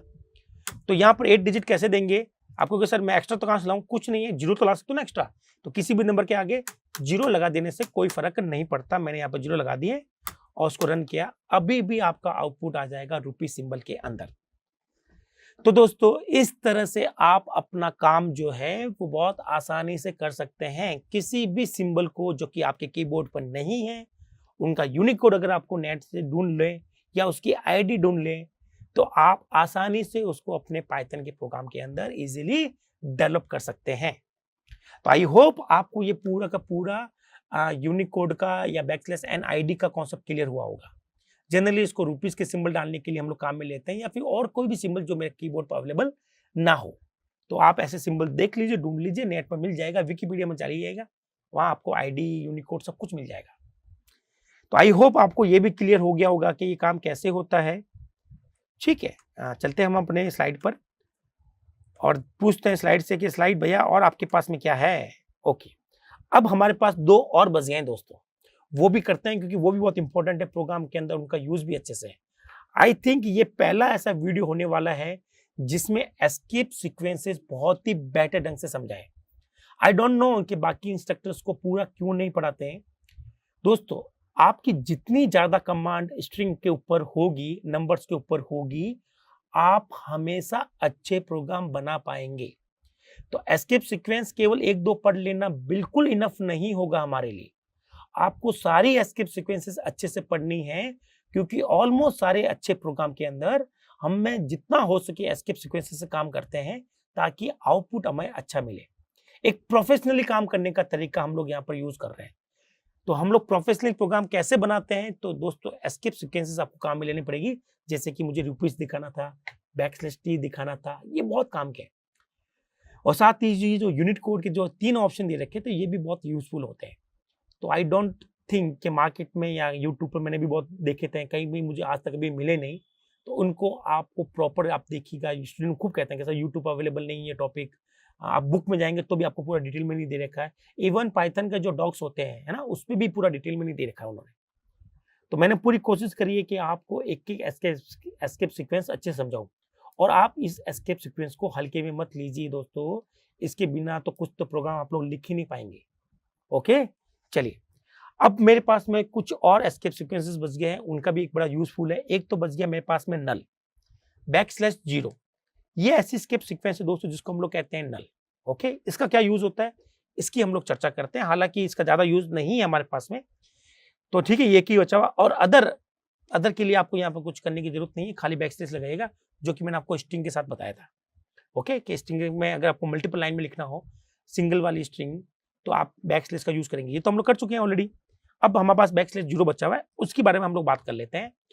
तो जो ये वीडियो ट्यूटोरियल देख रहे हैं दोस्तों, तो मैं जानता हूँ कि कुछ तो लोग बिगिनर होंगे और कुछ लोग ऐसे भी होंगे जिन्होंने सी या सीपीपी या जावा पढ़कर यहाँ आए हैं। ओके? क्योंकि उन्होंने सी, सीपीपी ज़रूर पढ़ी होगी इससे पहले। तो उन लोगों को मैं समझाना चाहूँगा, जो बिगिनर है उनके लिए टॉपिक खास नहीं है, वो चाहे तो यहाँ पर अपना वीडियो बंद कर सकते हैं। लेकिन जो लोग कोई दूसरी लैंग्वेज सीख कर पाइथन में आए बाद में, तो उनके लिए मैं तो थोड़ा सजेस्ट करूँगा कि भई सी में या सीपीपी के अंदर कोई भी जो स्ट्रिंग होती है, वो नल पर खत्म होती है। कहाँ खत्म होती है? नल पर। ओके? तो मैं बताता हूँ कैसे। ओके? तो दोस्तों जो बिगिनर है, जिनको ये आइडिया नहीं पता, वो इस पॉइंट को छोड़ सकते हैं। ये केवल उन लोगों के लिए पढ़ाया जा रहा है, जिनको प्रीवियसली किसी लैंग्वेज का नॉलेज था और फिर वो बाद में जंप किए। अगर आप लोग सीधा पाइथन में आ गए हो, तो आपको ये पढ़ने की बिल्कुल ज़रूरत नहीं है। ठीक है? अब मैं समझा रहा हूँ सीपीपी वाले पीड़ित जो लोग हैं, जो यहाँ से पढ़कर यहाँ पर पाइथन में पहुँचे हैं, उन लोगों के लिए बताया जा रहा है। कैसे बताया जाएगा? तो दोस्तों सीपीपी के अंदर क्या होता है, कोई भी जो स्ट्रिंग होती है, वो हमेशा खत्म होती है नल पर। जैसे आप लोग सी में ऐसा लिखते हैं, हमारा जो सी या सीपीपी का जो कंपाइलर होगा, वो इस स्ट्रिंग को कुछ ऐसे बदल देता है। यहाँ पर एक नल कैरेक्टर लगा देता है, इसको बोलते हैं नल कैरेक्टर या नल। ठीक है दोस्तों, ये है नल कैरेक्टर। तो बैकस्लैश 0 ये आप नहीं लगाते, ये हमारा कंपाइलर खुद लगाता है। क्यों लगाता है? उसका रीज़न सी में हमने बताते हैं। तो अगर आपको ये चीज़ देखनी है तो हमारा सी का ट्यूटोरियल भी अवेलेबल है दोस्तों, जो कि मैंने बनाया है, बहुत ही डेप्थ में बनाया है। ओके? तो वहाँ मैंने इसको बारे में एक-एक चीज़ बताई है। आप चाहें तो वो कोर्स परचेज़ करना चाहें तो आराम से कीजिएगा। आई होप आपको बहुत अच्छा लगेगा वो। तो दोस्तों यहाँ पर क्या होता है पाइथन में ऐसा नहीं होता। पाइथन में अगर आपने लिखा है हेलो, तो उसके पीछे बैकस्लैश 0 नहीं लगता। इसका मतलब पाइथन में जो स्ट्रिंग है, वो बैकस्लैश 0 पे एंड नहीं होती और यही चीज़ मैंने यहाँ पर लिखी है, मेंशन की है, अच्छे से देखिएगा। यहाँ पर doesn't and the string, string को ये खत्म नहीं करता। ओके? चलिए वापस चलते हैं व्हाइट बोर्ड पर। तो एक तो ये डिफरेंस है पाइथन की स्ट्रिंग में और सी की स्ट्रिंग के अंदर। दूसरा जो डिफरेंस है, सी सीपीपी के अंदर एक और ऑप्शन होता है, उसको हम लोग कहते हैं कैरेक्टर। सिंगल कोट जो होता है ना, उसको बोलते हैं सिंगल कैरेक्टर। तो सी सीपीपी में एक ऑप्शन होता है मल्टीपल कैरेक्टर के लिए, जिसको स्ट्रिंग बोलते हैं, उसको डबल कोट्स में लिखा जाएगा और सिंगल कैरेक्टर किसमें लिखा जाएगा? सिंगल कोट्स में। तो ये सिंगल कैरेक्टर के लिए यहाँ पर अगर आपने मल्टीपल कैरेक्टर लिख दिया तो ये दे देगा एरर। सी सीपीपी की बात हो रही है दोस्तों। तो मल्टीपल कैरेक्टर के लिए आपको ऐसा लिखना पड़ेगा। लेकिन पाइथन ये कहता है कि भैया चाहे सिंगल कैरेक्टर हो, चाहे मल्टीपल हो, वो हमेशा हर किसी को स्ट्रिंग की फॉर्म में देखता है। इसका मतलब अगर आपको एक कैरेक्टर की बात करनी है, तो भी आपको यहाँ पर स्ट्रिंग यूज करना पड़ेगा। यहाँ पर सिंगल कैरेक्टर कांस्टेंट का कोई भी यूज नहीं है।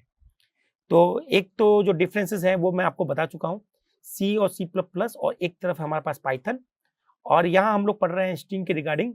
तो पहली चीज तो है कि string stri string always always always ended with null character, ये होता है नल कैरेक्टर। ठीक है, यहाँ पर अगर मैं बात करूं पाइथन में, तो string not ended with null character, null character पर एंड नहीं होती स्ट्रिंग, याद रखिएगा। दूसरा जो डिफरेंस है दोस्तों वो ये डिफरेंस है कि CCPP provide single character constant, single character constant ये हमें CCPP देता है, जबकि ये कोई भी कॉन्सेप्ट हमारे पाइथन में लागू नहीं होता। ठीक है, यहाँ पे लिखेंगे no single character constant concept, single character constant concept. यहाँ पर सिर्फ मल्टीपल कैरेक्टर बोले तो स्ट्रिंग ही होती है, ये सिंगल वाला तो कोई कॉन्सेप्ट यहाँ पर है ही नहीं। ओके, तो यहाँ पर थोड़ा सा डिफरेंस मैंने आपको बता दिया है उन लोगों के लिए जो कि CCPP के बारे में थोड़ा बहुत जानते हैं। चलिए अब हम लोग बात करते हैं कि चलो ठीक है सर, ये बैकस्लैश जो 0 है ये CCPP में बड़ा इंपॉर्टेंट रोल निभाता है, यहाँ पर ये क्या करेगा ये हमें समझना है। तो चलते हैं अपने प्रोग्राम की तरफ और हम लोग बात करेंगे यहाँ पर, आपको मैं समझाने की कोशिश करूंगा। जैसे कि मैंने लिखा बैकस्लैश नल और यहाँ लिखा मैंने सपोज करो राम और सीता। ठीक है, इसको रन करेंगे और रन करके आउटपुट देखेंगे तो आपको आउटपुट दिखाई दे राम। आप कहेंगे सर स्ट्रिंग खत्म हो गई है। नहीं दोस्तों, स्ट्रिंग आपकी खत्म नहीं हुई है। मैंने आपको बताया था कुछ एस्केप सीक्वेंसेस आपके आइडियल के साथ में प्रॉपर वर्क नहीं करती, तो आप इसको क्या करेंगे ओएस के साथ में चला कर देखेंगे। कैसे चला के देखेंगे आप जानते हो, उसको सेव करना है और सीधा डेस्कटॉप पर जाकर इस फाइल को हमें एग्जीक्यूट करना है, और उसके बाद में मैं इनपुट लिख दूं ना, नहीं तो फिर वो क्या फट से बंद हो जाएगी यार। तो इनपुट क्या कर रहा है इसकी कोई बात नहीं करेंगे अभी हम लोग, इसको हम लोग आराम से देखेंगे फ्यूचर में कि इनपुट से जुड़ी हुई क्या क्या चीज़ होती है, कैसे यूज करना है, डिटेल में बताया जाएगा। इसको चला कर देखते हैं और आपने आंसर देख रहे हैं राम और सीता दोनों आ रहे हैं, यहाँ पर टर्मिनेट नहीं होती दोस्तों। तो नल का जब आप लोग यूज करेंगे तो याद रखिएगा आपको ओएस के थ्रू यूज करके देखना है। किसके थ्रू? ओएस के थ्रू। मैं यहाँ पर लिख देता हूं, अगली जो एस्केप सीक्वेंस है ये वाली नल, ये आपको IDLE के साथ में नहीं देखना है, यहां से आपको प्रॉपर आंसर नहीं मिलेगा। जैसे बैकस्लैश A में भी आंसर नहीं मिला था, बैकस्लैश F में भी आपको, F तो मिल्स भी नहीं मिलता, R में भी नहीं मिला था, B में भी नहीं मिला था, है ना। तो इसको हम लोग OS के थ्रू चलाकर देखेंगे तब हमें इसका सही यूज पता चलेगा। इसका यूज क्या करता है? इसका कोई खास यूज नहीं है, ये आपके पास में नल कैरेक्टर मतलब कुछ ना कुछ स्पेस दे देगा। तो अगर आप इस आउटपुट को देख रहे हैं तो राम और श्याम के बीच में क्या आ गया है, सॉरी राम और सीता के बीच क्या आ गया, स्पेस आ गया है, जबकि हमने यहाँ पर कोई स्पेस नहीं दिया था, हमने यहाँ पर दिया था नल। तो नल का यहाँ पर कोई खास यूज नहीं है पाइथन में, तो इस पर हम लोग चर्चा कर ही नहीं रहे। वहीं अगर मैं CCPP की बात करूं तो नल जो है वो काफी इंपॉर्टेंट हो जाता है दोस्तों। ओके, चलिए अब हम लोग आगे बढ़ते हैं पीपीटी में और हम लोग बात करते हैं, मैंने यहाँ पर लिख भी दिया आपके लिए कि इन पाइथन अ जीरो या null character like this not terminate a string, string को टर्मिनेट नहीं करता। Okay, the way null byte, इसको हम लोग नल बाइट भी कहते हैं, नल कैरेक्टर भी कहते हैं, ये टिपिकली CCPP के लिए बना हुआ है। ओके, तो आपको यहाँ पर ऐसा कोई फैक्ट नहीं मिलेगा कि भी हमारा ये खत्म हो रहा है यहाँ पर नल पर, ये मैंने आपको दिखा दिया। और साथ में ये भी लिख दिया कि Python not support single character constant like CCPP। ठीक है भैया, CCPP जैसे सिंगल कैरेक्टर कांस्टेंट का कॉन्सेप्ट होता है वो यहाँ पर फॉलो नहीं होता। और जो लोग पाइथन के बिगिनर हैं इस वाले ट्यूटोरियल के लिए, जिन्होंने CCPP का नॉलेज नहीं पता, तो उनको तो यहाँ पर ध्यान देने नहीं दोस्तों, सजेस्ट करूंगा आप बिल्कुल ध्यान मत दीजिएगा। यहाँ पर मैंने क्या बोला है ये केवल उन्हीं लोगों के लिए बोला गया है जिनको CCPP का नॉलेज है। तो दोस्तों यहां तक हमने पूरा एस्केप सीक्वेंसेस बहुत ही बेहतर ढंग से समझाने की कोशिश करी है मैंने। आई होप आपको इसके रिगार्डिंग सारे के सारे कॉन्सेप्ट क्लियर हुए होंगे। कौन सी एस्केप सीक्वेंस क्या काम करती है, कब अप्लाई करते हैं, किस सिचुएशन में इसका यूजफुल बनता है, ये हमने एक एक एस्केप सीक्वेंस के लिए देखा है। तो यहां आपको डिटेल में बताया गया है कि एस्केप सीक्वेंसेस स्ट्रिंग के साथ मिलकर कैसे काम करती है। तो एस्केप सीक्वेंसेस एक्चुअली में स्ट्रिंग के अंदर ही यूज आती है दोस्तों, बाहर इसका कहीं यूज नहीं है। ये स्ट्रिंग का ही पार्ट मान लीजिए कि एस्केप सीक्वेंसेस स्ट्रिंग का ही पार्ट होता है, यहाँ पर सारा खेल स्ट्रिंग का है। तो हम लोग पढ़ रहे थे लिटरल स्ट्रिंग का। ओके, याद है ना आपको, स्ट्रिंग लिटरल पढ़ रहे थे, डबल कोट सिंगल कोट्स वाले। तो ये टॉपिक उसी से जुड़ा हुआ है। तो आई थिंक मैंने पूरा डिटेल में बताया है, आपको अच्छा भी लगा होगा, समझ में भी आया होगा। और यहाँ पर जो CCPP वाले जो लोग हैं, जो अब पाइथन पढ़ रहे हैं, उनको क्या ध्यान रखना था, उनके लिए क्या जानकारी थी, वो भी मैंने इस वीडियो में दे दी गई है। तो दोस्तों इस वीडियो में इतना ही। आगे मैं आपको और नए वीडियो लेके आऊंगा इन डिटेल के अंदर। ठीक है, तब तक के लिए थैंक यू।